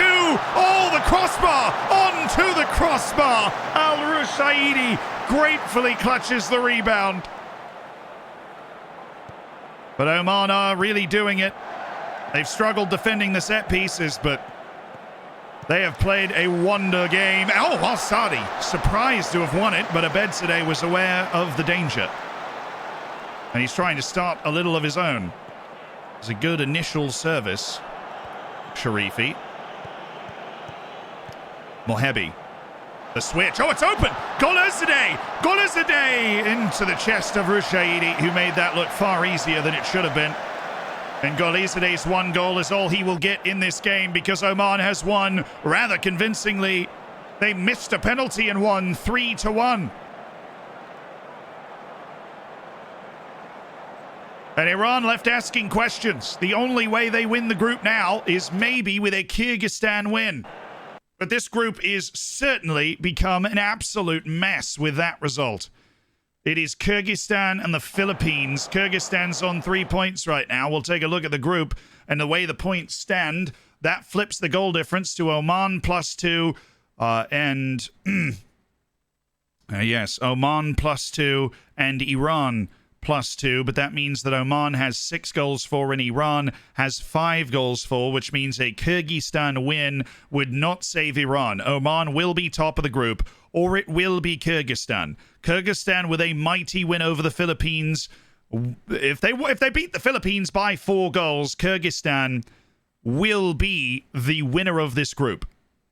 That is the situation we find ourselves in. Anything but a win from Kyrgyzstan will not bring about such success. And honestly, they need to win by 3 goals at least in order to surpass Iran. They would put Iran into 3rd place in terms of the draw position. So the work is cut out for Kyrgyzstan and the White Falcons. Now, of course, on the flip side of this, the Philippines can still stay alive. Now, with a win in this match, the Philippines would move up into 3rd position and would save themselves and eliminate Kyrgyzstan. That's where we are. Sham, thank you so much for the Prime in the 8 months. Chalapeno, thank you so much for the Prime. So if the Philippines, who we have not discussed yet, do find a way to win, and they only lost 1-0 to Oman and 2-0 to Iran, they will be in 3rd, and they will likely qualify. They would qualify, we can confirm, because of the goal difference of Malaysia, another 3rd place team, and the point total of Iraq at just 2. So a win for the Philippines sends them through, and Kyrgyzstan can finish anywhere from 1st to 4th in this match right now.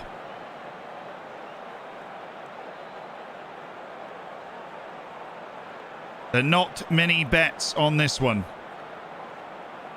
is what they're saying. The wager is 50% to Kyrgyzstan, 36% on the draw, 13% of the Philippines, but it is nervous. It is nervous bacon on this match. Let's see what happens to round out Group D. Kyrgyzstan, the White Falcons, captured the imagination with a win over Oman. Can they keep it going? Or will the Philippines be the great redeemer that saves themselves after 2 hard-fought defeats? Philippines in white, Kyrgyzstan in a traditional deep red. Ramsey for the Philippines, who have yet to score at this tournament. On to Patino, and he's missed. Melodor Jasunov is in his way. Now, Philippines in a 4-3-3, while Kyrgyzstan got a more unorthodox approach. They have 5-2-3, narrow. Causes problems if you've not seen it before. Lingby. Sokashenko. Let's put it away. Ott. Sato. Ramsey. Back for Ott. Floated to Patino. Oh, he hit the post. And he was onside. The ball was a feathery bit of perfection, and Patino missed by inches. Kashinkov was very, very happy to turn around and see the ball sitting there for him. But the Philippines have really attacked the right side of the Kyrgyzstan defense. 1 goal from the Philippines changes everything. A goal from Kyrgyzstan creates a giant sigh of relief on the step. A nation that is trying to develop. They've seen the success Uzbekistan has had, trying to mirror it, the rivalry that those nations and ethnic groups have with each other. And it is 0-0, which is good enough to get Kyrgyzstan through to the knockout stages as a 3rd place finishing team, but they could want more than that. But they really risk overextending, because the Philippines have looked dangerous, and we're in the final 30 minutes already. It's just been tepid. There's been no real serious chance, even though Philippines have had just the run of play by a smidge. Final 20 now. Final 20 minutes. Final 15 minutes. The Philippines need a goal. They need a goal. The life of both these teams in this tournament hanging on by a thread with 15 minutes left. Shrok by Jumashev. Sato into the middle. Patino, he's the one that came the closest before, but once again he can't quite get the header on target for the Philippines. Etheridge, first Filipino player in the Premier League with Cardiff at the time. Shrok again down the left side. This time they've switched. Ott, determined defending from Kyrgyzstan. They know what they need to do. Reyes, Bjokya, Strauss, Yumashev, had to deal with it, and he did. And now it's Mabtelayev. Shamishiev has unlocked the defense. Baktirakongov, I have no idea how you say it, but he's been blocked anyways. Milodjanusov. Back to Mabtelayev. Yumashev blocked away. And Kyrgyzstan showing life. They throw a massive counterpunch to startle the Philippines, who need to throw everything forward. But it looks like Kyrgyzstan's going to do enough to survive, and they will do enough to survive. We will see Kyrgyzstan in the knockout stages. Batirkanov, that's the name. It's Batirkanov. I just couldn't get it out of my mouth. Anyways, the Philippines, they feel very hard done. They should. The XG models had them in front in this game, but they couldn't find the goal. They hit the inside of the post. But Kyrgyzstan showed up here with a job to do, and they have done that job. They've put themselves in the knockout stages, and they've put another nail potentially in the coffin of Malaysia. Right. And that'll take us to the final day, actually. That's all you should save. Saving. And Oman won the group, then Iran, then Kyrgyzstan. I don't think anybody had that. I wanted to pick it. I should have. I hovered over that one for a while. But it's Oman, Iran, Kyrgyzstan, and Philippines. Philippines are a good team. They actually played pretty well, but wasn't enough.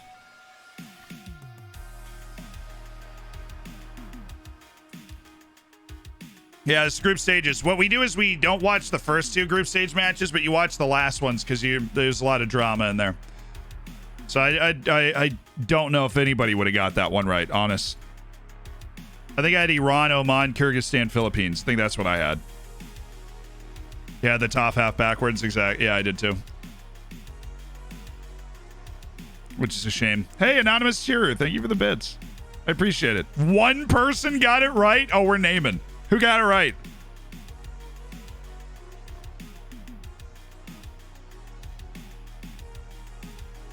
Yeah, Japan had a terrible tournament.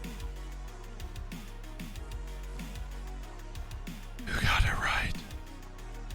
How on earth Japan loses North Korea? I have no idea. Japan had the worst tournament I've ever seen a favorite. Cookie J. Cookie J is the only person that correctly predicted that Oman would beat Iran.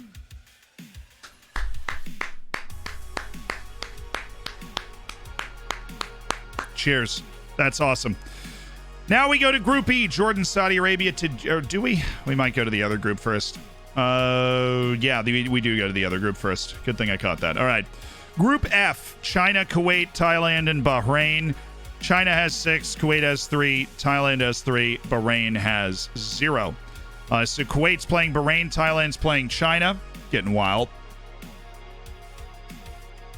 What in the world? I don't know. Somebody's anonymously cheering a bunch. I appreciate it.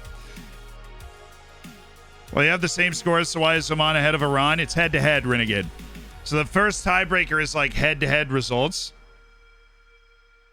What is currently going on? Somebody's giving me 1 cent repeatedly. Voltuka, thank you so much for the Prime.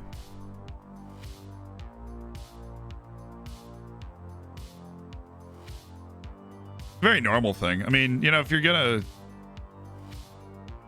just do your thing in the chat for a second, at least, you know, you're donating cents so that we can travel to Vienna and do things, you know? Yeah, rich by tomorrow, it'll all add up. I think we were up to $1 now. We're making progress. Hey, Wood, thank you so much for the gifted. I appreciate it. And also, Ibachaz, thank you for the year. Glad I found you. You host such an amazing community. It's only amazing because you're here. You know what I mean? It's only amazing because you're here. And Chala, thank you so much for the Prime. Voltuka, thank you for the Prime as well when that happened. Hey, Riley, thank you for the 1,000. Dude, the 1,000 bits. Come on. Schwabalicious, thank you for the Prime. I appreciate it.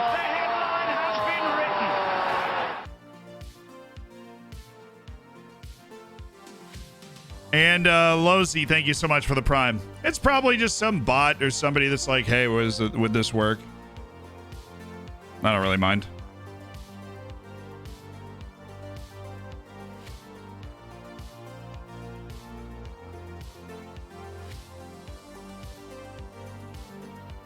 Can't moderate it? I mean, it makes sense. Terry, thank you so much for the 3 months. All right, so Thailand's playing China. If Thailand beats China and Kuwait doesn't win, Thailand can still win the group. This is like the same group situation that we were just in. It's literally the exact same group structure that we're about to wander into again.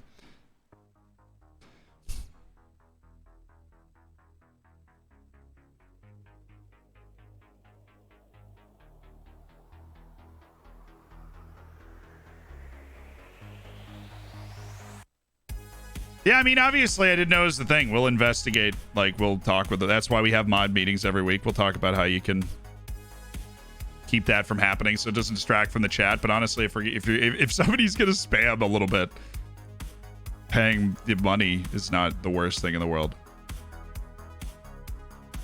We shall all remember the bot. Zianushankas for the bot. Zianushankas for the bot. May it be remembered for buying me a hot dog or something.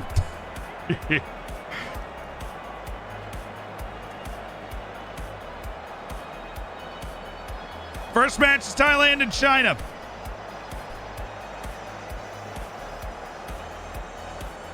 Almost a Costco hot dog. Yes, fair.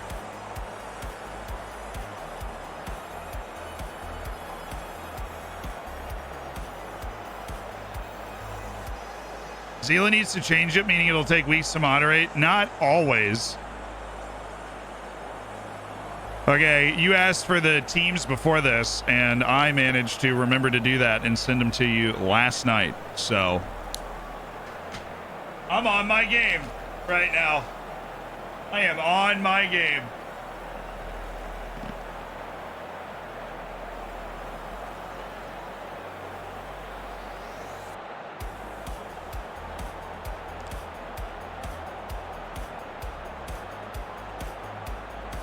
You also said you'd record a video. You can't rush art.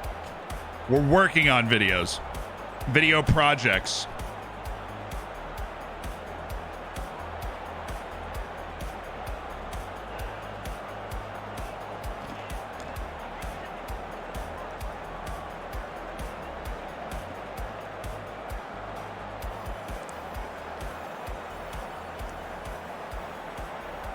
Resolute's really good, by the way, yo.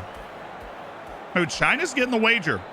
So China needs a draw and they win the group. If Thailand beats China, Thailand has a shot to win the group depending on what Kuwait does.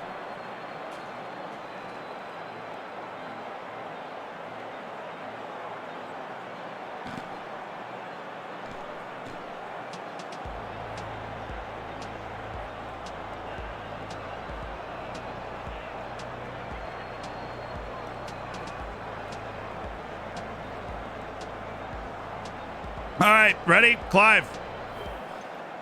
Group F's final day. The host nation of China will have a raucous stand of support as they take on Thailand to round out the group. 1 point from China would be enough to win this entire group. While Thailand could also win the group with a win, and anything less but a win for Kuwait. In the other match in this group is Kuwait and Bahrain. We're underway. Thailand and China. Thailand in the 4-2-3-1, but it's China that have the first chance on this corner. Him Viboon away. Sukhjatamakul. Sukhjatamakul leading the charge. It's Supernat Muinta, the star striker. Supernat Muinta has scored. And Thailand has struck like lightning. It's the starlet for Thailand. Supernat Muinta, assisted by the wily creator Sukhjatamakul. And this Thai national team, whose time has been coming, might just be pulling something special off today. A group win means an easy path. And this is a Thai team that could appreciate that kind of path. Ai Kesson saved by Butpram. That was really, really well done with China with plenty of time. Peng Xinli. It's hammered away. Peng Xinli again, though. This is much better, and it's a goal for Elkeson.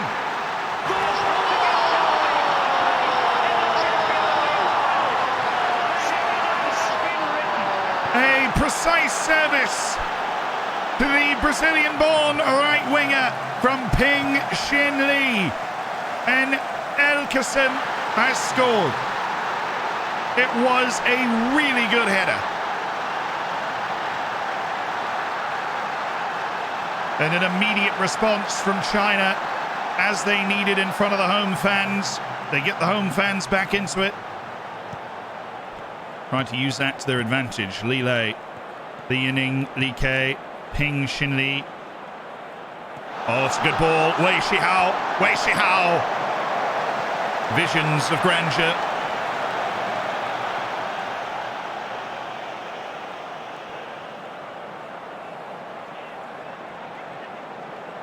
And some shifting around for Thailand. Tristan Doe gets us going here. 31 minutes. Oh, the ball is in. Is he onside? Super shot. Saranchut has scored. What just happened? Thailand leads again against the hosts. And it came from nothing. Dongda just knew that Saranchut was available. And the keeper's come off his line. He had no idea Saranchut was so close. Wong Dali.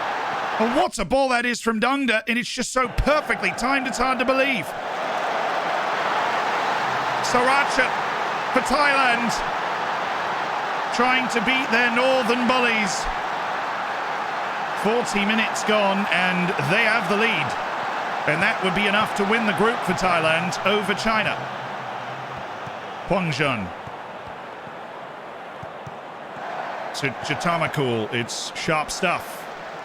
But hopeful, Li Lei, easy interception. Wei Shihao. Li Lei. Shihao. Shihao, Wei onto Kessen, and Wei Shihao with the chip. They went with his weak foot there. And it did look just a bit awkward for him.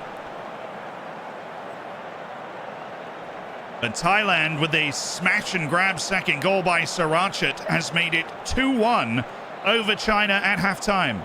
China were the betting favourite, not by a huge margin, according to the Bacons in the chat, but they've had the higher XG, that's for certain. And China has not found a way. They need a goal to win their group. But Thailand off a defeat to Kuwait is a different team now. Panya onto Dongda. Wow. Wong Dale has got some sticky substance on that pair of mitts. That was ridiculous how he hung on to that ball. It was a vicious strike. Xingdao onto Sheng Guang Tai. Fei Nando with the bender. Oh! Ho, ho!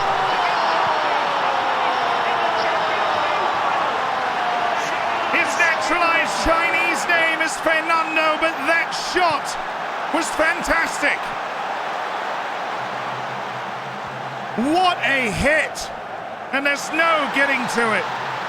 China 2, Thailand 2. And that's enough to put China top of the group from Fernando. Ai Kessen, Yong Dingao, Li Ke, Fernando. Li Ke back towards Fernando. He goes again! Oh, ho, ho. And he almost should have scored. Thailand need a goal to win the group. A draw would be enough to qualify them for the knockout stages, albeit with a much less favourable draw. Boot Prom. Oh, what a play! Prom Strakau! Prom Strakau! With the fate of two nations on his left boot. And he couldn't keep it inside the post. It was deft, but it wasn't enough. And it's China 2, Thailand 2. The host nation wins the group on 7 points. Thailand on 4. And now the real drama begins, because Bahrain and Kuwait are playing for their lives. They are playing for their tournament lives. A win for Bahrain puts them in. A win or a draw for Kuwait puts them in. And not only does it put them in, a win or a draw would put Kuwait in second position. Slightly more favourable draw going in. And that is actually exactly what they would have been hoped for. They've got the head-to-head against Thailand, of course, so that draw would put them there. The Kuwaiti national team, a bit of an afterthought in this group. Bahrain shown themselves to be very competent at previous Asian Cups, but they have been disappointing. All that disappointment can be washed away with one win today.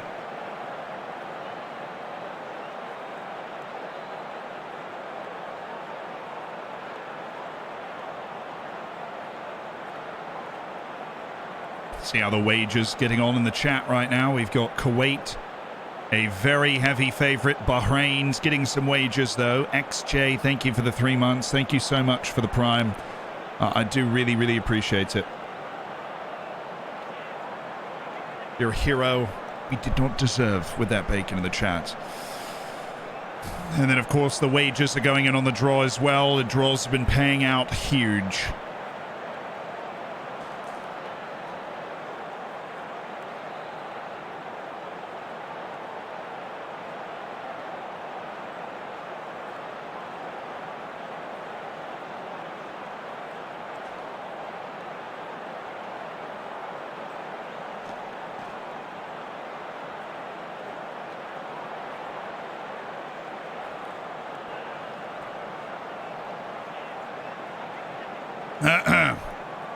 The final wager is really heavy to Kuwait, then the draw, then Bahrain at just 33,000 points.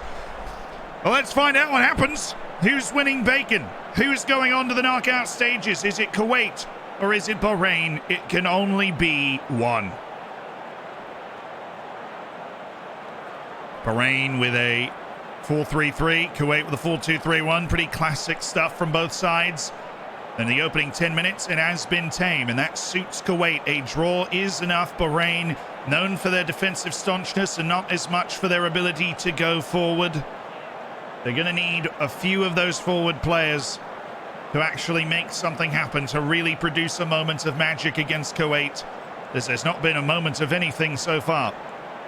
And that suits Kuwait just fine.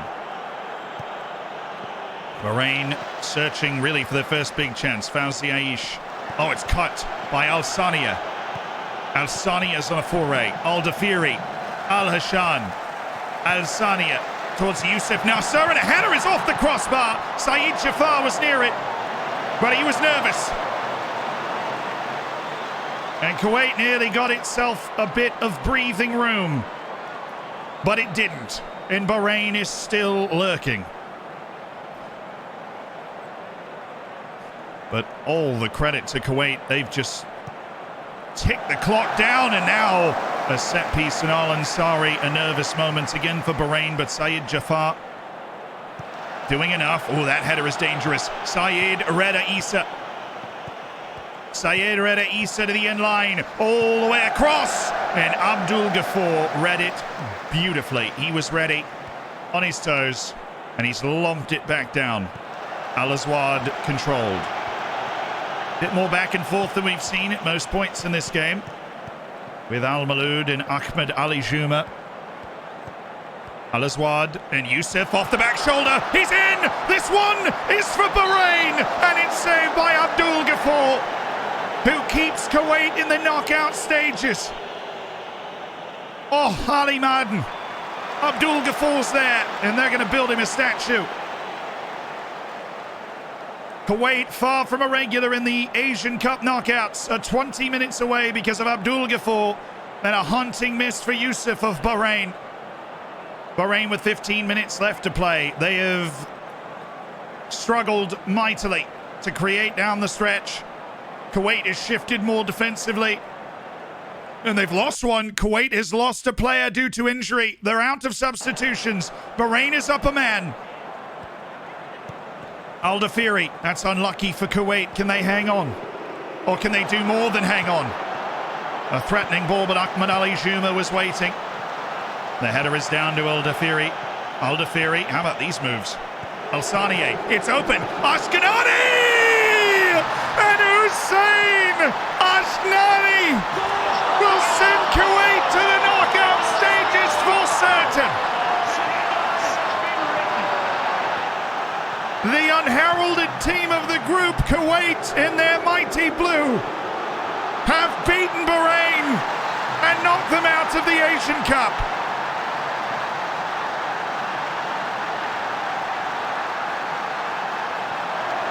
Bahrain need 2 goals in a minute and a half.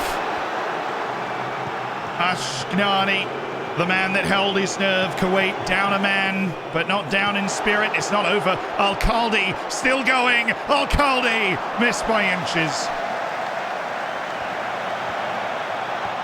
Ahmed Ali Juma, Al-Azwad, Sayed Reda Isa, and that might just do it for all Bahraini chances. Abdul Ghaffar. Surely Kuwait not going to throw too much into this, but they are going to try and keep the ball up the field. Naji doing just that. Abdo. Isa. Abdo. Bahrain has to score just now, and they need to score again in immediate order. They will have time to play it forward. Isa to Abdo. Abdul Ghaffar gets to it. And we play on. The referee adjudging time still must be spent here. Now it's Ahmed Ali Juma, everybody up there. Ahmed Ali Juma. He's got 5 in the box, but that's not going to have time. Kuwait has won. Kuwait is headed to the knockout stages. In an unexpected twist, they finish in second with 6 points. And that brings us to the final group: Jordan, Singapore, Saudi Arabia, Tajikistan. All I will say is we are all Singapore today. Singapore will be playing. Who are they playing? They're playing Jordan. They're already eliminated, but they're going to do their part. Saudi Arabia and Tajikistan are playing to try and see who gets top of the group. You know, different positional stuff. The official elimination of Malaysia has occurred. With that last result in those groups, it has occurred. Malaysia can no longer qualify, so if you finish third, you do automatically qualify at this point in the competition. Just worth noting, the second place teams that won't go are Iraq and Malaysia. Everybody else will go because Malaysia struggled against South Korea, particularly when it came to goal difference. 3 people got Group F right. Nice. Jordan and Singapore. The first time you or I are watching Singapore play a match. They've qualified for the Asian Cup, and they deserve to be on this stage.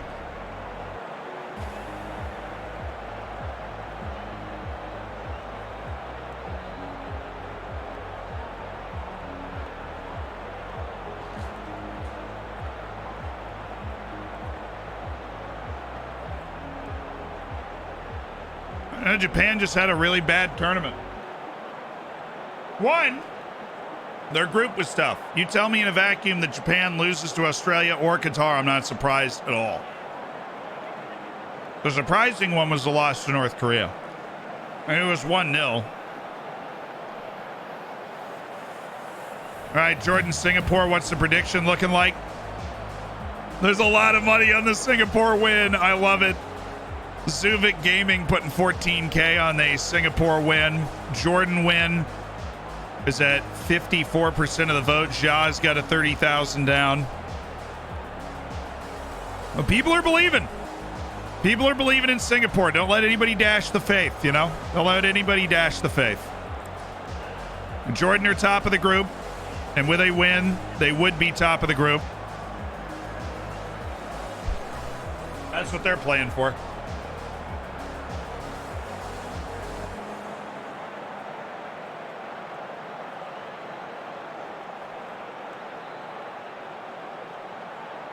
Ready?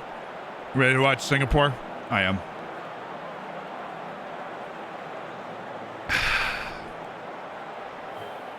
Clive Livingsworth with you. The final 2 group stage matches at the Asian Cup. Jordan and Singapore. Singapore, the second ever appearance at an Asian Cup. Jordan, they've been inching closer to that World Cup rebirth, and they have looked very good in this group thus far. A win today very likely wins them the entire group up to this point. And they're going up against a Singaporean team that are just trying to get themselves a point in a win or anything or a goal. They have not scored yet. They have scored, actually. They've scored in each match. I have no idea what I'm talking about. Singapore are in a 4-4-2 because of course they are. Jordan's in a 5-3-2 that has treated them kindly thus far in this tournament.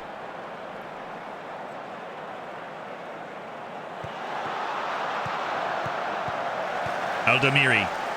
Tamimi. Oh, it's gone in. It's Jonathan Tamimi.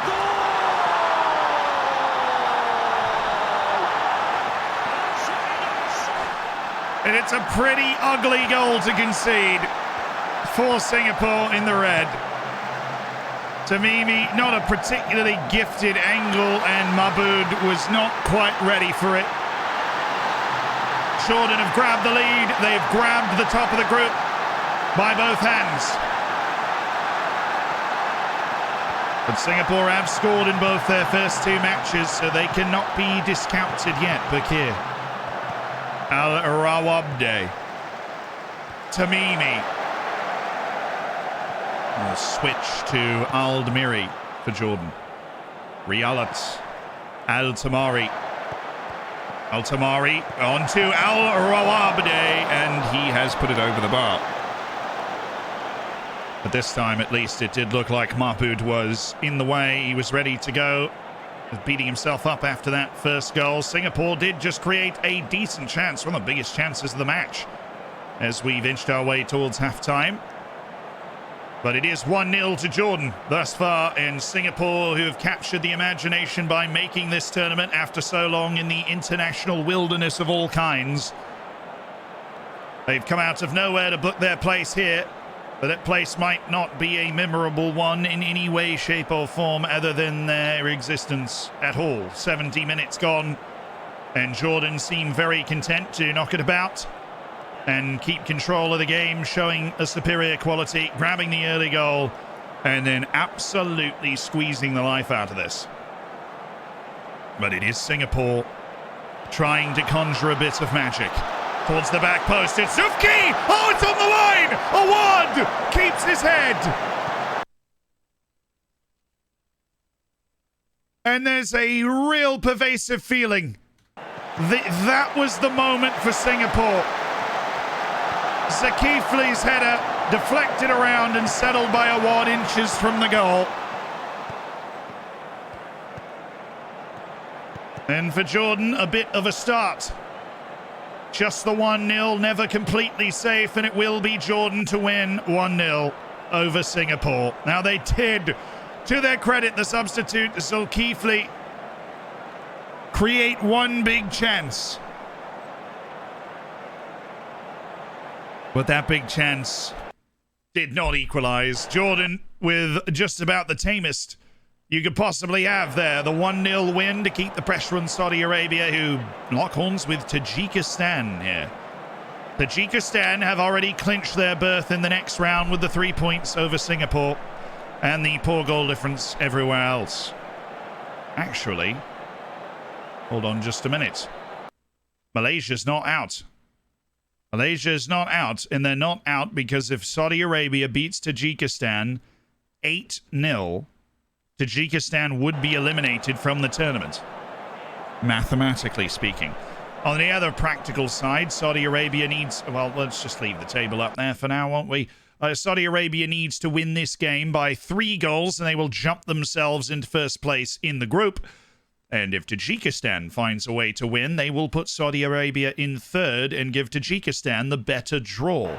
But for Tajikistan, making the knockouts is already quite the achievement. A nation that is trying to build to catch its neighbor, Kazakhstan.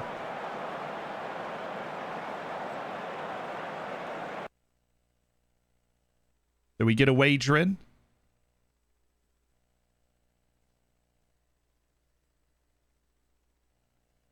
The prediction's paying out right now. So come across. Just give it a second. Give them a second.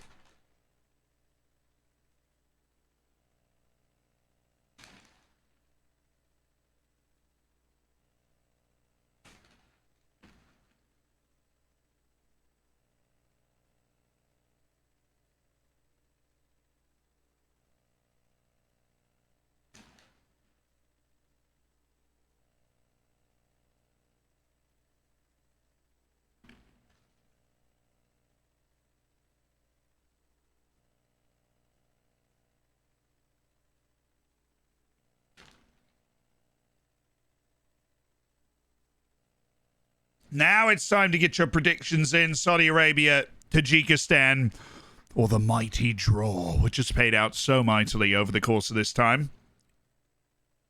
Thank you so much, Ali. Clap it up for the mods here. Clap it up for the mods. They do a tremendous job to allow this to be super fun. From IOL running the form to making sure all the predictions are in and paid out appropriately. Make sure to provide your claps, your emotes towards the mods. What's up, Waggy? For doing a tremendous job with running these sorts of events that we have so much fun with. You know, they brilliant individuals. All right, closing the wager in 10, 9, 8, 7, 6, 5, 4, 3, 2, 1. Tajikistan only 10,000 points on them to win this match for Saudi Arabia, who did draw against Jordan in their last contest.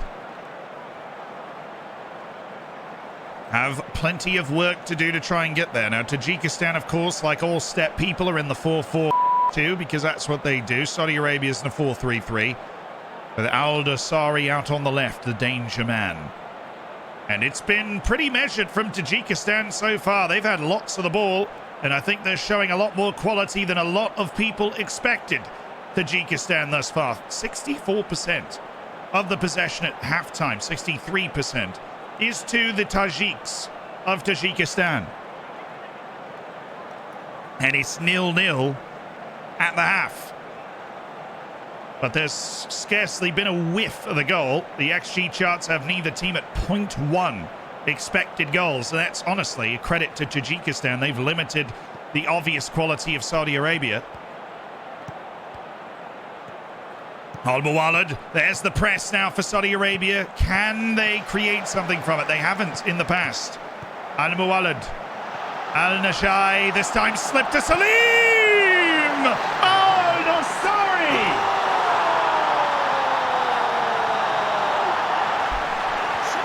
It just takes one moment, and he's the man with that extra ounce of composure to see the ball into the net.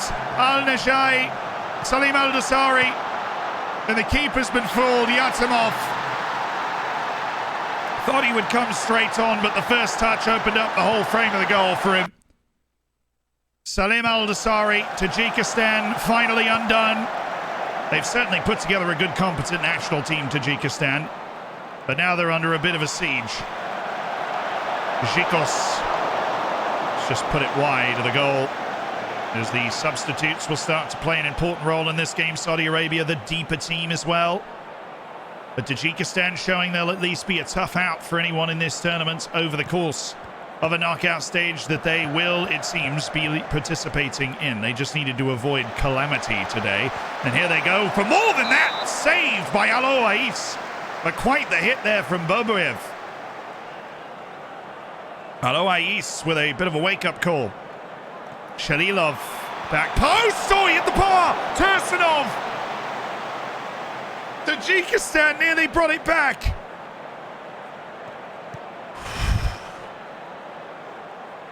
Tursunov was inches, not feet away. Davronov and Yurabov. Nazarov. Mawuto. Shalilov. Panshanbe. That's a good ball. Shalilov, Tursunov, Baboyev, and he's onside! Sheridan Baboyev for Tajikistan!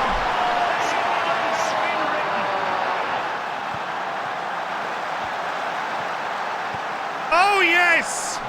Shalilov's first touch brilliant. Tursunov saw the chance, and Baboyev beats the keeper to it. 12 minutes left for Tajikistan to grab a miraculous second place finish and a famous win at the Asian Cup. They've already done their nation more than proud. Saudi Arabia, one of the perpetual bullies of this continent, being tested. Mushad. Al-Mushad. Al-Nashai. Nashai. Al-Buraik. A man to a man, but that opens it up for Al-Baraik to Al-Baraikin! And he scored the goal to win it! Faisal Al-Baraikin for Saudi Arabia. And it was a very well-built goal for the Saudis. Fatah to Al-Baraik. Al-Baraikan just steers it home. And the Tajik defense bereft. They were disorganized. They allowed the ball to get too far forward. And they need another goal to draw it level. They need two to get a kind of draw. It was a good match. And it finishes Saudi Arabia 2, Tajikistan 1. Good account of themselves, Tajikistan, but they will have a tough draw. They will surely have a tough draw, but they have shown that they can hang with anyone in Asia, and that will be put to the test. Alrighty, the final match is done. And that means we've got to get to the draw. We got to save, and then we got to get to the draw.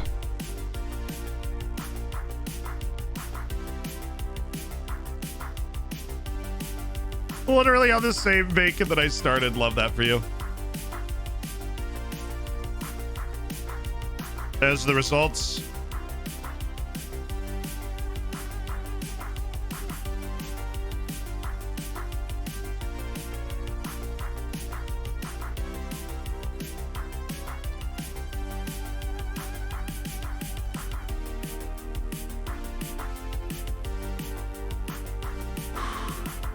Gamer Dad, thank you for the 7 months. And Roberto Pirlo, thank you for the 15 months. Part of the Hammers. Goodness. Using that Twitch Prime. Thank you.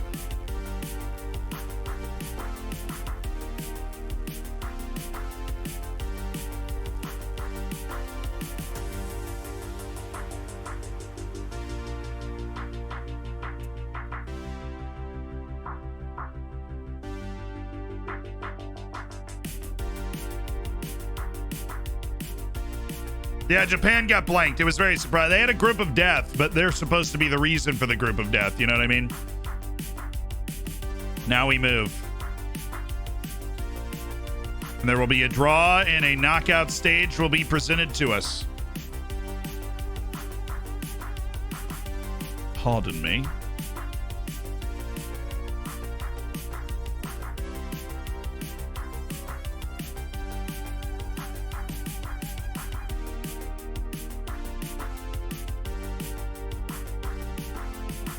Should be there now.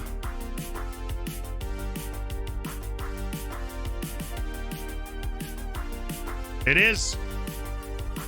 First match is on the 30th. There's the tree. Everybody left. They can win the Asian Cup.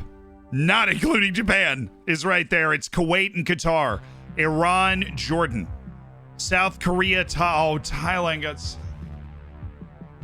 That's why they needed to win that group, dude. They needed to win that group.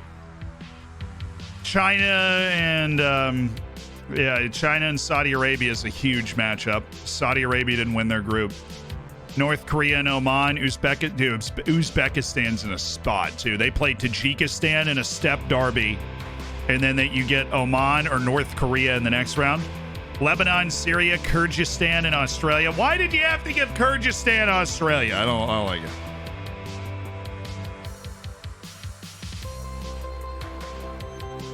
We stand the Uzbekistan and Tajikistan game. I get it. That's funny.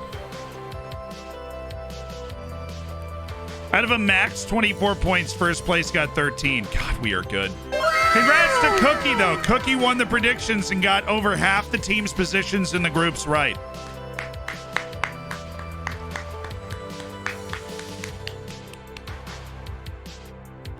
But we are to wrap it today. We will do all of the knockouts. We will watch every single one of them tomorrow, and I do hope you can join us. Pedro, thank you for the 3 months, my dude. Work on the knockout form. It will be up in the Discord shortly. I thank you for that. And if you want to fill it out before the stream tomorrow, of course, it will be available in the Discord for you to do just that. We'll have some Friday Asian Cup knockouts. Let me save it. Just like that. Friday Asian Cup knockouts. And I do hope you're able to be there. I do hope you're able to be there just to hang out, to enjoy it, you know. We're going to raid somebody, so do stick around. Do enjoy making somebody's day. I think we really, really made somebody's day yesterday. It was super fun to see.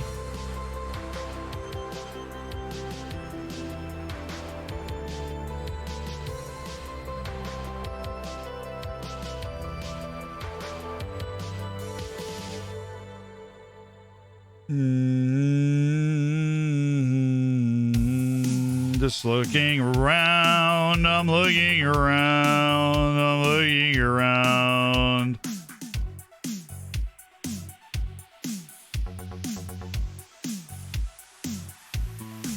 Who do we want to raid today?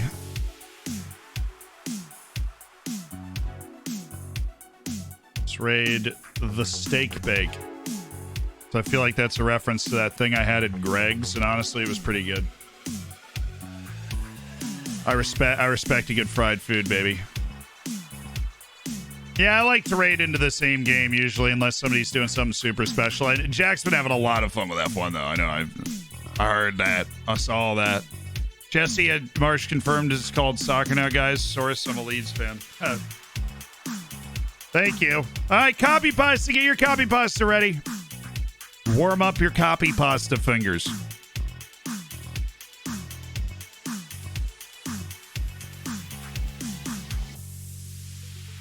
You got it? And the form is live.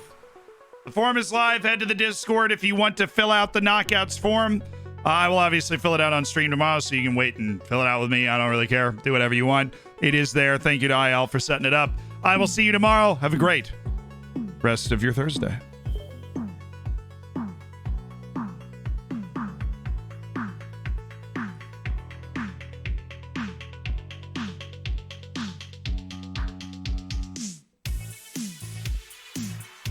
Word of the day, of course, got to get to it, is to overwhelm. Overwhelm. O-V-E-R-W-H-E-L-M. Overwhelm typically means to overpower in thought or feeling, or to overcome by superior force or numbers. It can also mean to submerge, to cover over completely, or to overturn or upset. The colorful sights, loud music, and large crowds overwhelmed her senses. See you at the end of another stream for another word of the day.